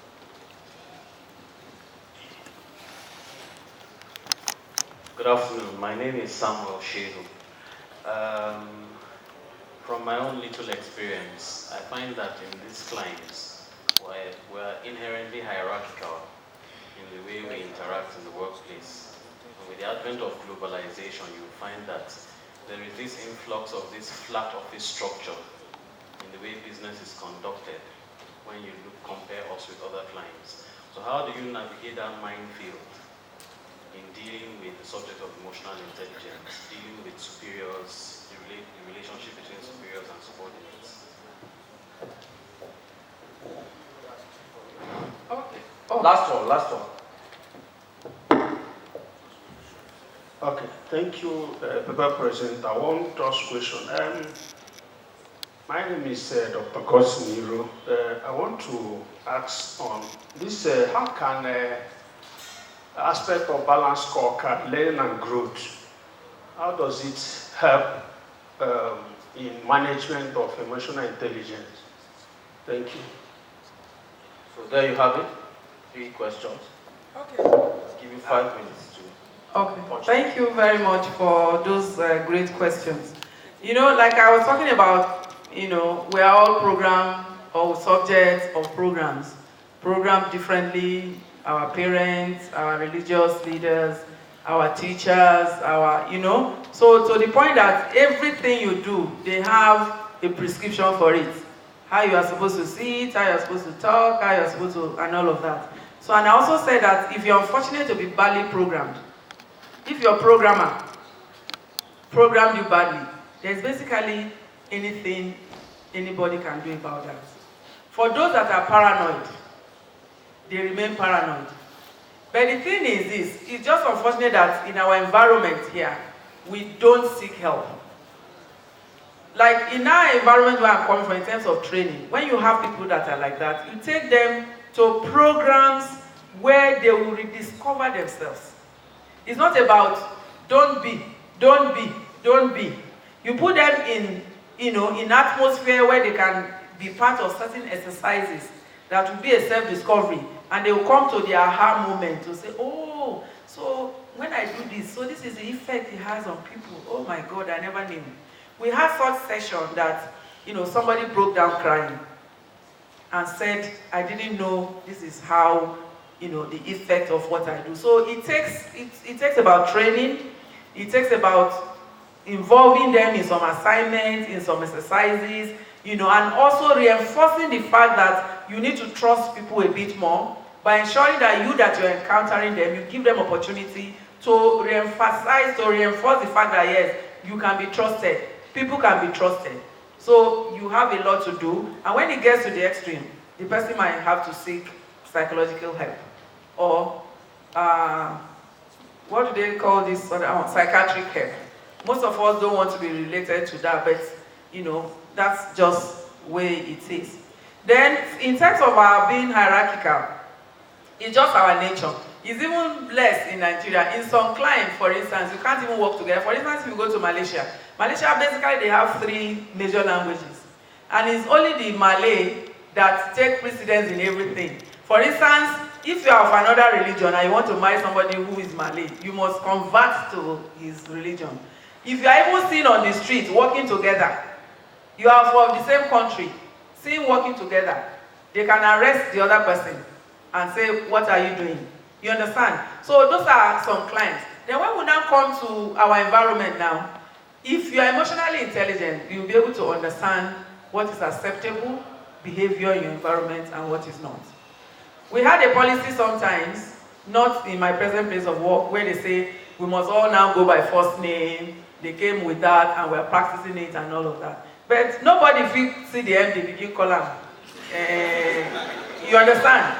You still hold back. Because by the time you go and say, okay, it's policy now, it's written down. Let us embrace it. And you see your MD and like, Joseph, or whatever, please wait, it's where I want to see. Can you do that? So irrespective of the fact that there's influx of all this, we must also be emotionally fit to be able to know how we can blend, all of them together. So if your environment does not allow that, you cannot insist that, look, I'm from America, that is the way it's done, I must bring it here. Obviously, there will be friction. So it's important that we know. The man who asked about balanced scorecard, if we were to talk about balanced scorecard today, I'm sure we might not even live here, because it's a strategy of how we can measure performance, measure productivity. You are able to set targets, and for all of your KPIs and all of that. And if we are to set those targets properly, you must think about the human face of it. So that will now bring you to emotional intelligence. You'll be able to know the people you work with. You'll be able to know them. You'll be able to know how best you can get results from them. You'll be able to know what are their skills. What area can they serve better? And be able to recognize them and know that people are not the same. People are different and you treat them as such. Obviously, that can be a way of bringing balanced scorecard into emotional intelligence by knowing yourself and knowing the other person. Thank you very much. Yes, sir. Another round of applause. Oluwafemi Aminu is currently the Chief Risk Officer for eTransact International Limited. Prior to joining eTransact, Femi had worked in a leading consulting firm, a global telecoms and systems integration company, and has held strategic positions in top financial services institutions in Nigeria, with responsibilities that encompassed information technology, e-payments, risk management, information security, IT audit, project management, and compliance. He has developed and implemented a number of security and risk management strategies across a couple of financial institutions, in addition to project managing several technology implementations in the financial services, aviation, telecoms, oil and gas, logistics, and IT services sectors. He is a seasoned professional with over 20 years' experience who successfully integrates strategic thinking with strong technical hands-on and analytical competencies. Oluwafemi is a graduate of Obafemi Awolowo University, Ife, in Nigeria, and has an MBA from Vlerik-Levant-Jean Management School, Belgium. In addition, he holds a number of professional certifications. All right, please welcome with me Mr. Olufemi Aminu. He's already here, so give me another round of applause. Thank you. I'd like to first start by saying I don't take things for granted, neither do I take the audience for granted. I sincerely apologize for reasons beyond my control. I couldn't make it when I was supposed to be, so I just pray you indulge me. And I was privileged because I told the organizers that since I couldn't make it, then maybe that's what I said, no, you can still come around and still be here. So it's my honor, it's my pleasure. I trust I won't bore you. I understand we're far gone with time, so we don't have that much time. I'll try my best to do justice in just 10 minutes. Because in actual sense, this was actually supposed to be like an opener to give us a view of the things that we're expected to look deep into. I know we're professionals here, so a lot of things are just on the surface. And I'll just start straight away. Digital concept in a growing economy. For me, I think I'll just call it digital economy. Normally, I know we understand when we talk about traditional economy. So now it's more like, look, things are getting digitalized. You can call it digitalization. You can different names. You can call it internet economy or whatever you want to call it. But it's becoming very real in our face. And basically, I'd like to just start by just giving a definition. I didn't define this. I took it from Tech Target and as well from Oxford. So digital economy is an economy which functions primarily by means of digital technology, especially electronic transactions made using the internet. And Tech Target says it's a worldwide network of economic activities, commercial transactions, and professional interactions that are enabled by information and communication technology. I believe I don't need to define that. The truth about it is like we all understand how the internet economy has gone. I did as much as possible to make the presentation very simple. Naturally, it will have started by saying, look, let's ask ourselves, even though it's coming now to us, If you look at the top listed companies, maybe the top global companies, maybe Fortune 500, Fortune 100, you find out that maybe like 5 or so of them, the ones with the biggest capitalization are actually what? Companies that you would say they came up from digital economy or internet economy. So it's something very real, and that means it brings some things to us. But let me just say some quick points here. It's difficult to imagine a facet of everyday life that has not in some way been touched by digital. Almost every area, we've seen the excellence, we've seen the value, we've seen what we can gain out of it, and we've seen how it has suddenly transformed. You know, the most fearful thing I'm always looking at for me is also, I'm always wondering the day I will become out of job, which means one needs to actually begin to do things to prepare for the future. Second, this is critical to future-proofing our economy. I don't need to tell us about saying it's time to go beyond oil. It's something that we're already doing. And then digital is key to growing our economy and moving beyond oil. I'd like to move straight away because of time. And this is why I will try to spend time, and I'll try to see how far we can answer some of these questions. Beyond answering this question is also the fact that I believe some of these questions have already been answered. But I think these things need to become ingrained in us so that it steers a thought process in our minds. First, what is the most appropriate definition for digital economy for Nigeria? I think we can, we've seen what Oxford Dictionary calls it. I can just say it's internet economy. Somebody might say, okay, cyberspace. You know, you have so many buzzwords that people use. But in the long run, I know for someone, for me, for someone else, there will definitely be a definition that springs to your mind. I remember not too long ago, I think about 2 or 3 years ago, there was a big boom on e-commerce. And a lot of times, despite the fact that I'm also very technically savvy or technology savvy, I actually I don't order things online. And I had my colleagues just making orders, just anyhow. I find out at a point in time, it was more like, look, these guys don't even go to the mall, they don't even go to the supermarket again. The only thing they just stay on the internet, buy their shoes, buy their shirts, buy everything. And I was asking myself, I said, look, even though somehow I claim to be okay, someone that has seen this earlier, but the point is like, traditionally, something seems to do what? Hold me back. And I was just wondering. But you know, the interesting thing is like, suddenly, there was something like I don't know, maybe like a crash or so. Maybe perhaps it was because of the dollar rate that just jumped up. Then, suddenly, I discovered that most of those that were doing that did what? Stopped.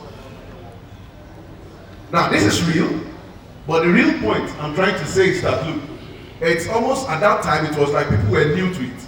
Another good example will be, for instance, these days I laugh a lot when I see people use WhatsApp. And most times you just find out that everybody uses it. But the most interesting thing is that what value do they actually derive from it? And when going to this, like for instance, somebody forwards something to somebody, you don't look at the content, you don't even understand whether it's true or whether it's fake, whether it's real, whether it's original. What do? Forward. And for you, what it means is like, look, I'm on the net. I understand cyberspace, I can do things. Sometimes some of these things get to points that you find out that some people are in groups, and based on group laws, what do? They take them out. And then it leads to other issues. It's good I'm saying this session after we had that session of what do you call it? Emotional intelligence. But you know, the real problem was because in those early times, they didn't start with the basics, which was email, to understand those things. But suddenly the phone became ubiquitous, and what happened was everybody had what? The phone. So it's just like, look, I get the picture today, whether the picture will have value, whether the picture will demoralize, whether the picture is something that looks very satirical. So what do? I just forward. Just trying to give a picture of that. So what will you define it? I think when we add the word internet, cyberspace, we put it in a perspective. But when you put economy, then you can actually say what value? What do I get out of it? There's no use having a very large population that has access to phone, access to internet, if on the long run, rather than adding value, they actually deteriorate value. And when I say deteriorate value, I'm sure you heard about the recent instance. Of course, it's something that is already synonymous with Nigeria, like say 419. And just in that same light, you understand? So you ask yourself, what's the point in having everybody on the on the net? So we're looking at it from the perspective of internet economy, which means that, look, adding value. That's the definition, I think. What economic or social benefits do we really see from this? The reality about this is that, look, this actually turns things around. I know we will have different definitions, different people will have things to say about that, but the reality is like, me and you will understand and you agree with me that it actually boosts growth. There are some companies that 10 years ago, they never existed, right? Today, suddenly, in a space of a year, sometimes when this SME research statistics come out, they say it takes 2 years or so for a company to stand, maybe 5 years for you to be sure it's going to stand. But these days, you find out that a company springs up in a year, and before the end of the year, what happens? The company is already overtaking what? The traditional what? Companies. Which means this is what? Very real. It creates opportunities. Beyond creating opportunity, there's also improved service delivery. I believe we have people here, both from the private and the public sector. And you know what I mean when I say this. I know there are countries that a lot of times, all you need to do is just do everything online. But beyond that, in Nigeria, is that the case? I think those are questions. I know we're driving towards it, and government is doing a lot to get us there. What is the role of government fostering the digital economy? We'll look at that more, but I think basically for me it's just about policies. The only challenge is that sometimes policies might stifle innovation, because sometimes when policies and regulations are too much, it doesn't give room for what? Innovation, because then it creates an environment that what brings about fear, or maybe institutions. Next, what are the risks that are most relevant for us? This is an ISACA event, so it will be very out of place not to have talked about cybersecurity. I'm aware there's a session already on that. It will be out of place not to talk about audit. It will be out of place not to talk about control. But the most interesting thing is like many of us in this profession, and many of us that subscribe to an association like ISACA, are only having a job because first there's what do you call it, their firms or their businesses. Then beyond that, those businesses generate an economy. So what we're only doing is just to what? Make sure, stand like the brake to make sure that the business moves the way it should do what? Move. So one key risk, of course, is cyber security. Another one is privacy concern. It's good to see NIDA do this regulation on NDPR. How do we measure the impact of digital economy? In trying to look at this presentation, there's always a challenge, and I hear this over and over when people come to present, especially Nigerians speaking about the Nigerian climate, that it's always very difficult to get statistics about what? Our country. In actual sense, when I was trying to look at this, because I'll mention a particular point when I'm ending, most of the things I quoted from were things from some of this foundation-funded research, or I had some of this World Bank or Global, because what there was really none. I think this is really a challenge that we need to look at those things, because it's only what you can measure, that you can only see the result and push. And then on the last part, what are the most destructive technologies that will fuel the future economy? I hear people laugh a lot about things, and I like to say a very, very good example as I move to the next slide. And that is this. Very soon we talk about driverless car.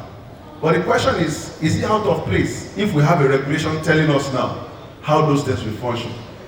Are you with me? I said, are you with me? Yes. One of the most painful things I've seen happen, I'm just trying to show part of the statistics, this is like suddenly, I'm sorry, I like car riding services. They're great. But the truth is that if you really look at it, and you're really patriotic, you discover that they actually killed a whole sector, a business line in Nigeria. Do you agree with me? What was that sector? Taxis. The taxis guys just flipped into it. And what was the challenge? The challenge is a lot of times when we copy things from abroad or from the developed economies, we don't adopt it to our own what? Client. The funny thing is like the London cab is still running. Uber is running side by side. Did London cab die? Are you with me? So it means like, look, we need to also have that foresight to be able to look at things and begin to set policies, set directions. No matter how we try to do things, even because we want to fast track or leapfrog technology to benefit the society, we must also be very careful that we're being protective. I know a lot of times you've got a lot of rules that say, okay, look, let's subsidize or let's allow agriculture, let's subsidize all of those things. But I discovered that most of these developed economies actually are very, very protective of their own what? Agricultural economy. And I think it's important for us to look at this. This is just to show statistics from the data report. There's a portal, and just to give us an idea, 198.4 million, that's in terms of population. And then when you look forward and then see it from a deeper perspective, show one way or the other, you will get the slide so that I don't have to take you. But I'd like to just take you to the next slide, which is what I really want to speak briefly about. It says, in terms of mobile penetration, we have 75%. But I want us to ask ourselves a question. Is that true? Is that really true? sometimes some statistics might need to be adjusted. Why do I say adjusted? Every single individual in Nigeria has how many SIM? You help me, sir. Are you with me? So let's break it down. Let's really know what? The real what? Statistics. So sometimes it's like, okay, these things have just been registered. Perhaps they may even be part of the ones that have actually been shut down, so that we can look at it objectively. So sometimes there's so much hype that, look, we've gone so far in terms of the digital economy. But don't forget that we can be digitalized, but we may not be getting value out of it. Just like sometimes recently, or maybe for some years now, there's a buzzword that has been in the Nigerian cycle, which is like, look, is oil a blessing or a curse? It's really important that we look deeply at these things so that it might help us be able to make sure that digital economy eventually is not a curse, but a what? A blessing. But it takes planning to succeed and to get things ahead in that life. And it moves on like that. I see a lot of things in terms of social media, in terms of the pontificate that they said. They said 12%, of course, that looks low. Maybe because you need to have a smartphone to really be able to do much of things on social media. But the interesting thing is that, look, most of us on social media, or most of the people on social media, what exactly do they what? Do. I think the most valuable one is been Instagram and Facebook for that helps a lot of SME. But it's actually the value that they derive that what? That matters. The annual growth rate also shows data that shows it's high. But because I don't have time, I need to move fast. Now, I'd like to move and just take you on the key drivers, which is basically, I look at it in three perspectives. Creating the right condition for digital networks and services to flourish. One, data protection. The internet or digital economy is about trust. If there's no trust, then there's nothing I can do. I remember years back, and I'm sure all of us will have experienced that. You go on, what do you call it?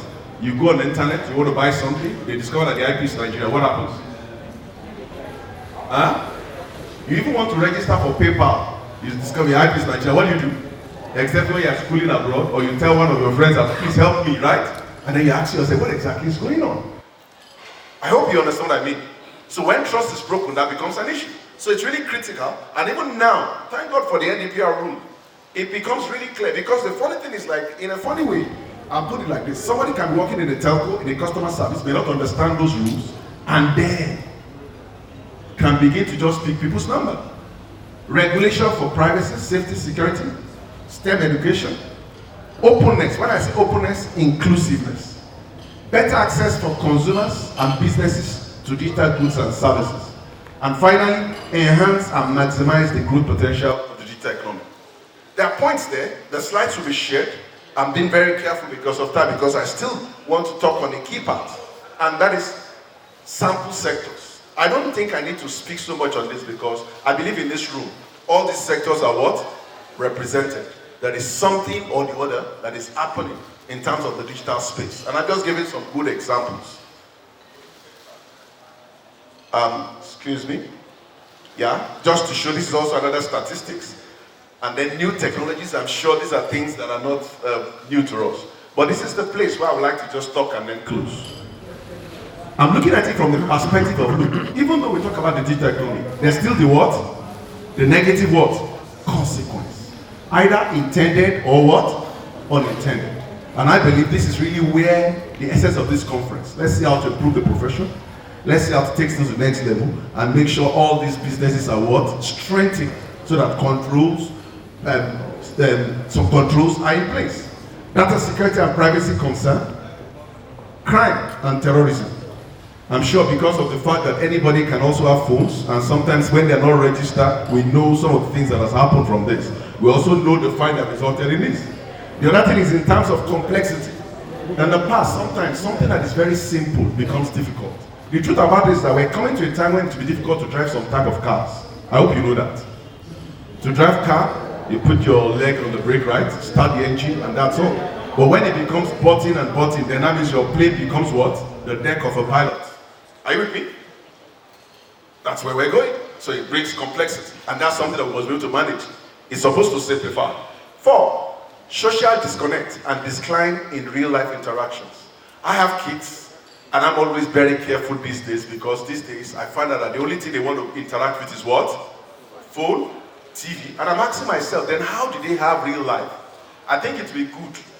Kudos to that lecture that came before now. that they introduce emotional intelligence in school so that we can be deliberate. You understand? Otherwise, what are we going to do is we'll be building robots and zombies. Because the only things they see is what they reflect. Work overload, job insecurity, I know you know that. Plagiarism, I actually tried to list where I got all of these comments. And it was on a purpose for doing that. Why? Because these days, almost anything you can get where? On the net. People take their assignments from this bit. Addiction and overdependence on gadgets, dumb masses, I don't want to speak on that. This iPhone, right? And then I'm sure maybe by the time we get to next year, you should be ready to buy what? Another one. Even though you've not actually maximized or get the full utility of the current phone that you what? That you have. Are you with me? Finally, accessibility in view of costs and the huge investment. Sometimes it looks really cheap, but the truth about it is that sometimes when you want to buy some of those phones, you check your account very well. Is that true? And sometimes when you're buying it, you become emotional. Why? Because you are wondering the alert that will have to come out from your what? Account. But that's seeing it from the individual perspective. But let's look at it in the bigger picture. We talk so much about digitalization, but let's be frank with us. To do e-government initiatives, it costs what? A lot. Are you talking about software licenses? Are you talking about human resources? Are you talking about skill, power, or whatever? So which means, regardless of how we might look at this thing as something that is readily accessible, there's also the fact that it's what? There's cost. Otherwise, Nigeria should have been launching its own built satellite. But don't forget, to do R&D is not what? It's not cheap. There's so much of a brain drain now. But I'm joyous because the funny thing is like, it's a cycle. If the brain drain goes, it's just a function of time. What will it become for us? Brain gain. I think that's basically what I have for you. Thank you.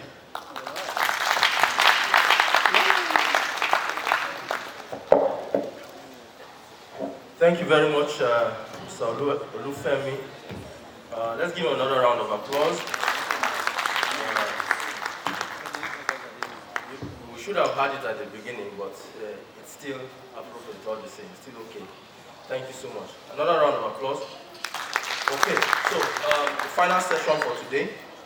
We're going to be doing a panel session, and we're going to be looking at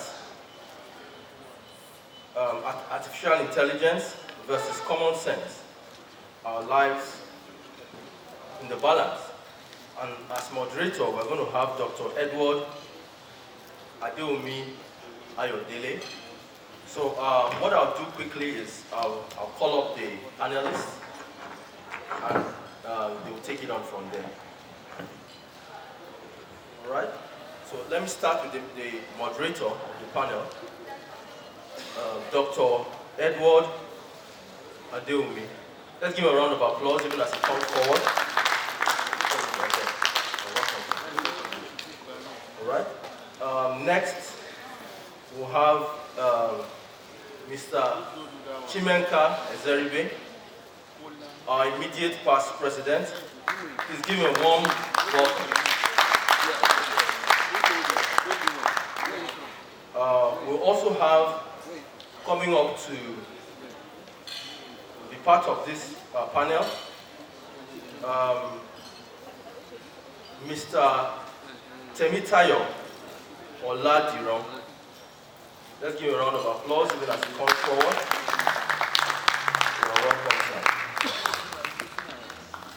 Also, we also have, to be part of this panel, Mr. Nwachimere Chukwuemeka. Let's give him a round of applause. I heard he gave a scintillating presentation on digital farming, and they had to force him to stop. You are welcome. All right, thank you. Mr. Olufemi, is he still around? Mr. Olufemi, I know you have a flight to catch. Can you spare us 30 minutes? Can you? We just have 30 minutes for this panel discussion. Okay, thank you for adding 5. Basically, to get the background of the topic, we'll just talk about something that we can relate with easily. The mosquito. The mosquito is the most successful predator on Earth. Yes, the mosquito is the most successful predator on Earth. And I will tell you the reason. Every 30 seconds, a child under 5, we are not looking at the global picture, we are talking about a child less than 5.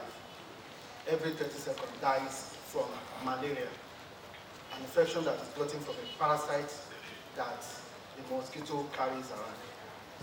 And that means that in a year, we have about more than 1 million children dying from malaria. I don't think there's any other predator on Earth that has killed man as much as the mosquito. Now, the mosquito owes its success to its unique design of wings. The mosquito wings have been a mystery to science for a long time, until recently in July 2019, when they unraveled the mystery behind the way it flies. Basically, most insects, as you have, you just flap up and down for them to take a flight. But unlike other insects, the mosquito, in addition to doing up and down, has this rotational pull on both sides of the wing in such a way that it gives it an aerodynamic lift that is not seen in the insect world. So it gives it agility for landing and fly and taking off almost at the same time. And it can also change direction mid-flight without any problem. The mosquito owes this design to an inspirational need. That inspirational need is for survival. Now, I'm going to juxtapose the mosquito with Boeing 737, a plane that crashed, that had 2 crashes within 6 months. Boeing is a global company that is well renowned. Boeing has more than 5,000 orders of its plane globally. And so they produces Boeing at the rate of about 50 to 52 every month. That was before the crash. Now, if you are thinking that artificial intelligence is so distant that we are not part of it, then you are mistaken. Because a Nigerian, a prominent Nigerian, Professor Payosa, was killed in that flight. He was not the only one that died as a Nigerian, but he was the most prominent. He died, and we all knew what the story was. Pastor DME never died from malaria parasites. He didn't, he survived. He grew up in Nigeria, Kwara State to be precise. Eventually he made it and became a prof. But what killed him? Crash. Now, thank you, technology. He died from a design error that was put inside Boeing 373. Now, why was that design? What was the need for the design? It was Boeing wanted to survive. They were in competition with Airbus 380, A380.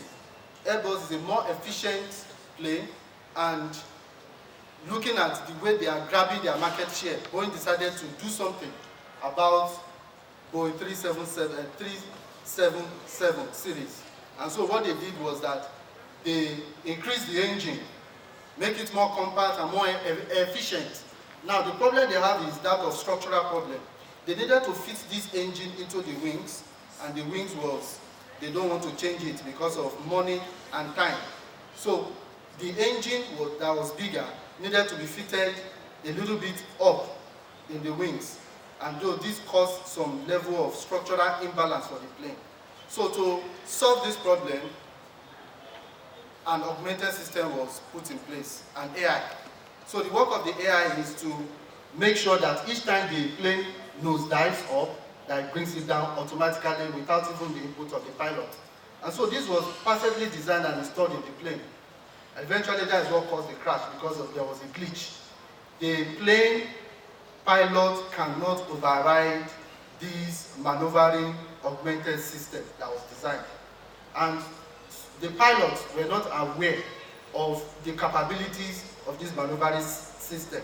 So even when the plane is on autopilot, the pilot should be able to disengage it. But this time around, it was designed in such a way that it's impossible for the pilot to disengage it, and that's what caused the crash. So we've been thinking that it is far. Artificial intelligence is here with us. The mosquito survivor is, the design is just common sense. But this artificial intelligence led to a crash twice within 6 months. So we now ask the question, what was wrong with the people that were supposed to audit the software? Didn't they see it? What was wrong? So because there's a regulatory agency in charge of all that, nobody picked it.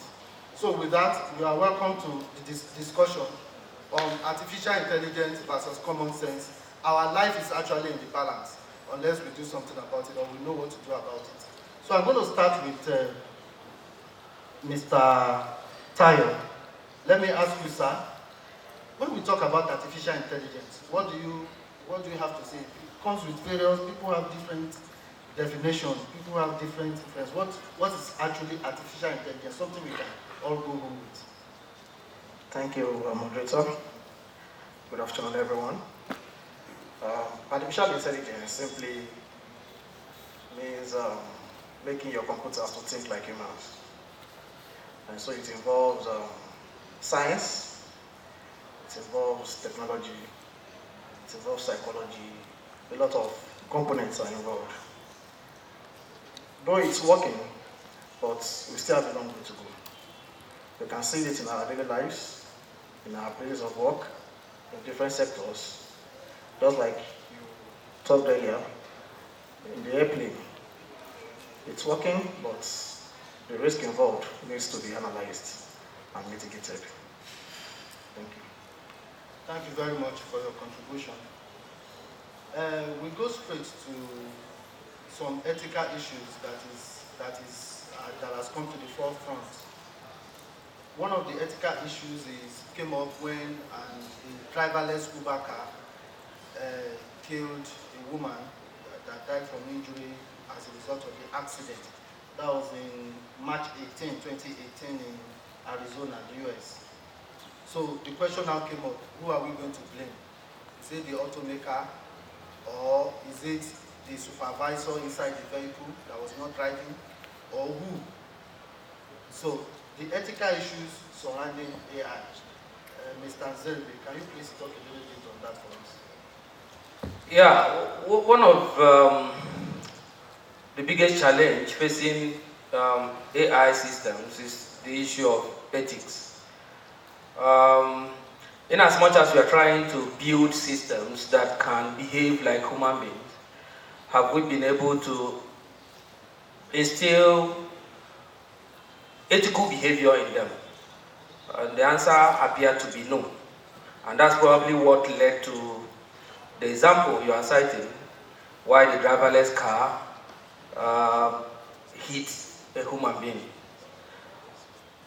A driverless car is likely to see, must have seen that human being not as human being, but probably as a stationary item.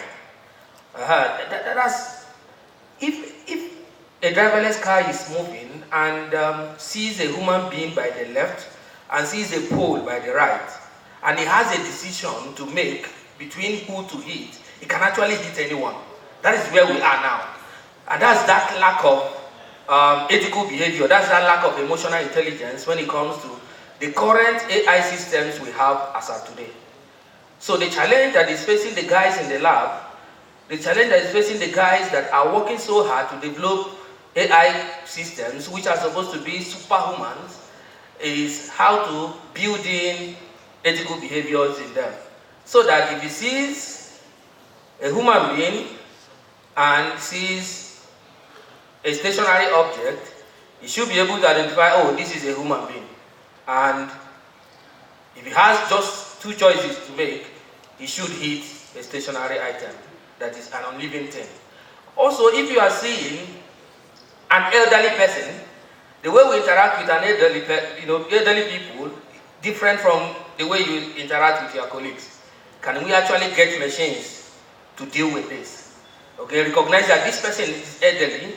He cannot, the way he or she is interacting with you is because of old age. And there is also a way you need to react to that person. So these are challenges which we believe that those in the lab are actually working hard to resolve. Thank you. Thank you, Mr. Zilbe, for that enlightening point. Now, talking about, I know you just gave a talk on digital farming, and I'm going to ask you this question. How can we leverage on AI to leapfrog our economy as a developing nation? Okay, thank you for that question. Before I answer that, can I quickly say something on the last question you asked? Yes, please. So, when it comes to artificial intelligence, it is only as efficient as the data it has, to the extent to which you have trained it, to the extent the algorithm has learned. So, issues of whether it will be able to identify inanimate objects or whether it will know how to respond to elderly, it's all about how you've trained that particular AI system. So if you train it with lots of data, the essence of AI is that it should be able to learn from what has happened in the past and then get better over time. The same way that humans learn and get better at things. Okay. Now, in terms of how AI can be used to leapfrog our economy as a developing country, let me start by saying that there are certain things you just can't leapfrog. You cannot leapfrog your way out of very, very bad policies. You cannot leapfrog your way out of poor infrastructure. There are certain things that, can work. For instance, let me narrow it down to agriculture, for instance. So you have an AI system that can analyze data, using machine learning to understand packets of data, and then optimize production. So what happens when you've done that? The AI system has helped you increase your yield, helped you do that, and then you don't have a road to take those things to the market. Or, you don't have storage equipment. Those basic things. There are things that must be in place. You talk about how you develop an economy. It has to be something that is done systematically. There are frameworks that must be in place. If they are not in place, no matter how you build tech alone cannot do anything for you as a country. Because tech has to rest on something, has to rest on some frameworks. And those things, they are not in place yet. So thank you very much for letting us know that we need some level of common sense in addition to artificial intelligence for us to grow. Thank you very much. Mr. Femi, I can see you smiling. So I'm sure you have something to say. So I'll just leave you to comment on what you say. I'm smiling because, the word common sense keeps being repeatedly. And then most times, when I'm trying to correct my child, I'm learning between capital punishment and talking. It gets to a level, they grow to a level of being teenagers. Then you need to learn that you can't do the normal boxing, otherwise the guy will change face and deal with you one day. And then one of the funny abuses I give him, I say, look, you don't have common sense. But the funny thing is, there are some mistakes I make that I just shrug it out. But he will not be able to tell me that, Daddy, you two don't have what? Common sense. And where is this coming from? Just taking it straight away from that bit of the ethics and the leapfrogging. The ethic question is really, sometimes we try to answer some question ahead without looking backwards. The first thing, have we really been able to solve ethics with human before we talk about ethics with machine? Because don't forget that machines are creations of what? Human. So it can only be as good as what? The humans. It can only be as good as what? As the data. Let me come back home to systems. We all play with systems. Why is it that we all have jobs? Because there's fraud, there are breaches, right? If those things don't exist, we will have jobs. Are you getting my point? So which comes back to the fact that if we are not going to be able to handle it for humans, we won't still be able to handle it for what? For machines, even for AI. And where in particular I'm going to with that point is that, look, let's ask ourselves some very deep questions. It's only what you have experienced that you can handle. So it's only what the machine also has what? Experience. And like he said, in the data, that it can what? handle. So when something new happens, like the emotional intelligence lecturer was telling us, says, you say, he kept saying something, and that thing was ringing, he says, that means the programmer. That's the way the guy is, the programmer. You understand? There was a lot of reference to what? The programmer. So the ethic challenge can only be resolved as good as what? The programmer, because there's somebody behind designing it. And then taking this forward to the other question in terms of how to leapfrog, I think he has addressed it very critically. There is a particular part, because in doing the check for this presentation, I came across that Sweden and Norway had a digital strategy, and Kenya had a digital strategy. I know in that digital strategy, I'll just try to remember, they wrote 5 things that they said were pillars. That's for Kenya, for digital economy. Number 1 was a digital government. Because the truth is, like, everything stands on what? On government. Will AI work without power? You understand? That begins to drive some things home. So, which means foundation needs to be what? Sorted. The other one he wrote was digital business, and then infrastructure, and then innovation-driven entrepreneurship, and I think that ties to policies, and then digital skills, which means even we are talking at this level only based on what we have seen. I'm sure 10 years to come, or maybe 50 years to come, the new generation will still be analyzing what? AI, because they will have taken it to a new what? Dimension. So I think for me, it's first for us to first as humans see, can we address this? There will always be casualties to experiment, to test. The people that first made plane died. The person that invented nuclear, what do you call it? The nuclear bomb, came up with nuclear fission, died in the place. So some people will have to go as casualty, unfortunately. Sorry. Thank you for all your wonderful contribution. Let's now go back. Sorry. Thank you for all your wonderful contribution. Let's now go back. Let's come back home to Nigeria. We've seen some AI application being used in various areas. In fast-moving consumer goods, we have some shops coming off, online retail shop like Jumia, Ponga, and they have made waves. So I want to ask, how can medium, small-scale businesses that we've seen today earlier on, you see that they form a very large subset of the economy. How can they take advantage of the AI infrastructure that we have now in order to improve their business process and at the end of the day, their bottom line? I'm going to ask Mr. Azeri. Let me come back to you. All right. Talking about SMEs, how they can take advantage of AI systems. First of all, it is important to recognize that the AI we have today is largely narrow AI, meaning that we still do not have a strong or general AI that everybody dreams of. So most of the things you have today are AI systems that are largely natural language processors. So looking at SMEs, one can say one area that AI can help them is actually on the issue of customer service. I mean, every organization out there, whether you are big or small, actually wants their customers to be satisfied. And one of the ways of satisfying customers is to attend to your customers every now and then. I mean, if you can respond to customer inquiries 247. Every time the customer needs something, you're able to respond. Then, to a large extent, your customers will be satisfied. So, chatbots, which can be powered with natural language processing, can actually be used by SMEs, and most of them really are not that expensive because there are AI consultants, there are AI vendors there who are actually offering this at limited cost. So, small businesses can actually take advantage of that to address their customers' needs.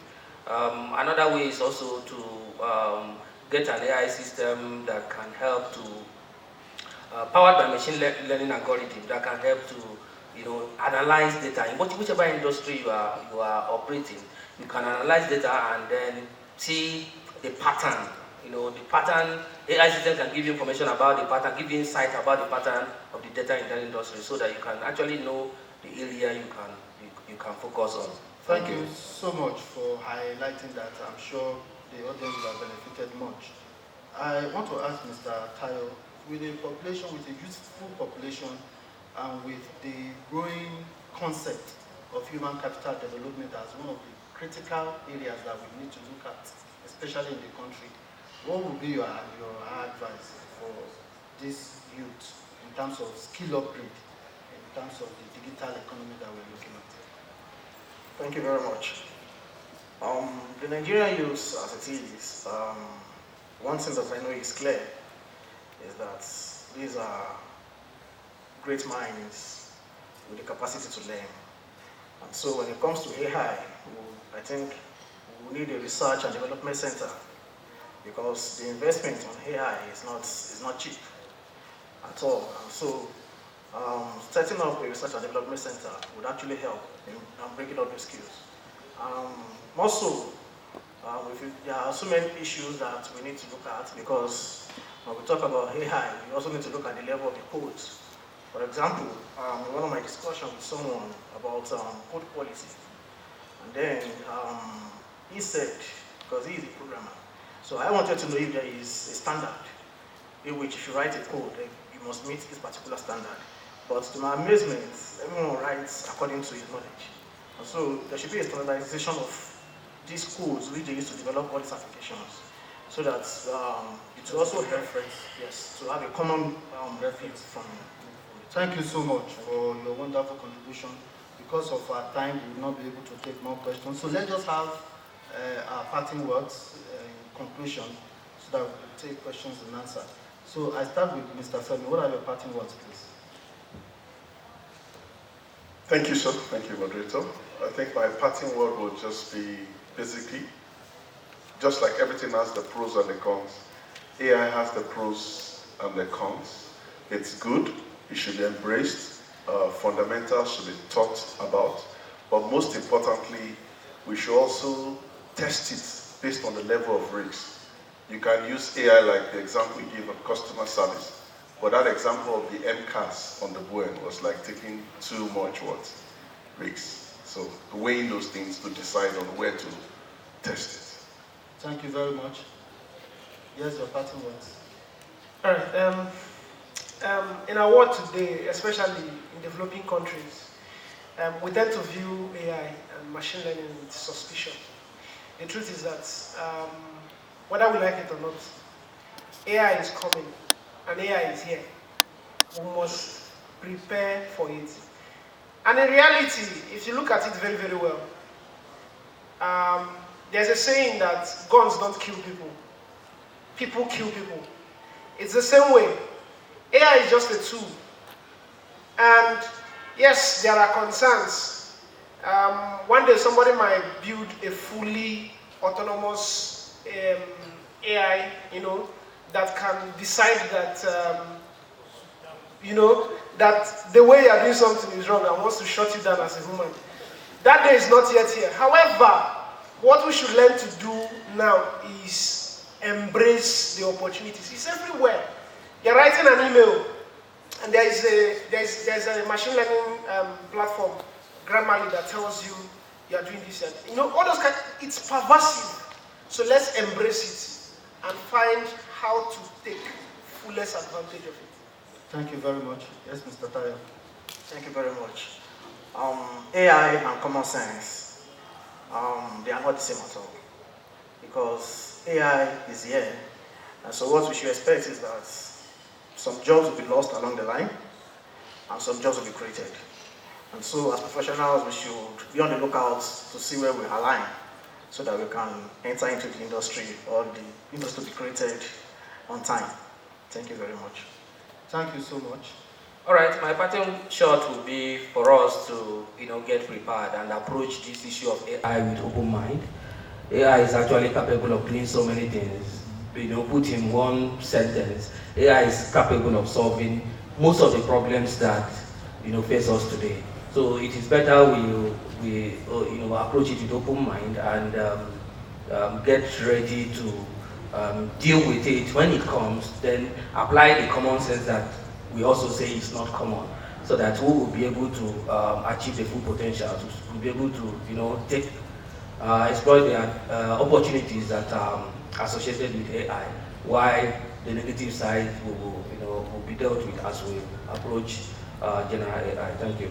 Thank you so much for your wonderful contributions. If there is anything I can take away, is that everything we love about our present civilization is a product of intelligence. So augmenting our human intelligence with artificial intelligence has the potential of flourishing civilization as we've never seen before, only if we manage to keep this development of technology, if we manage to touch it with common sense and an open mind. So thank you very much for your wonderful contribution. It's nice having you on this panel.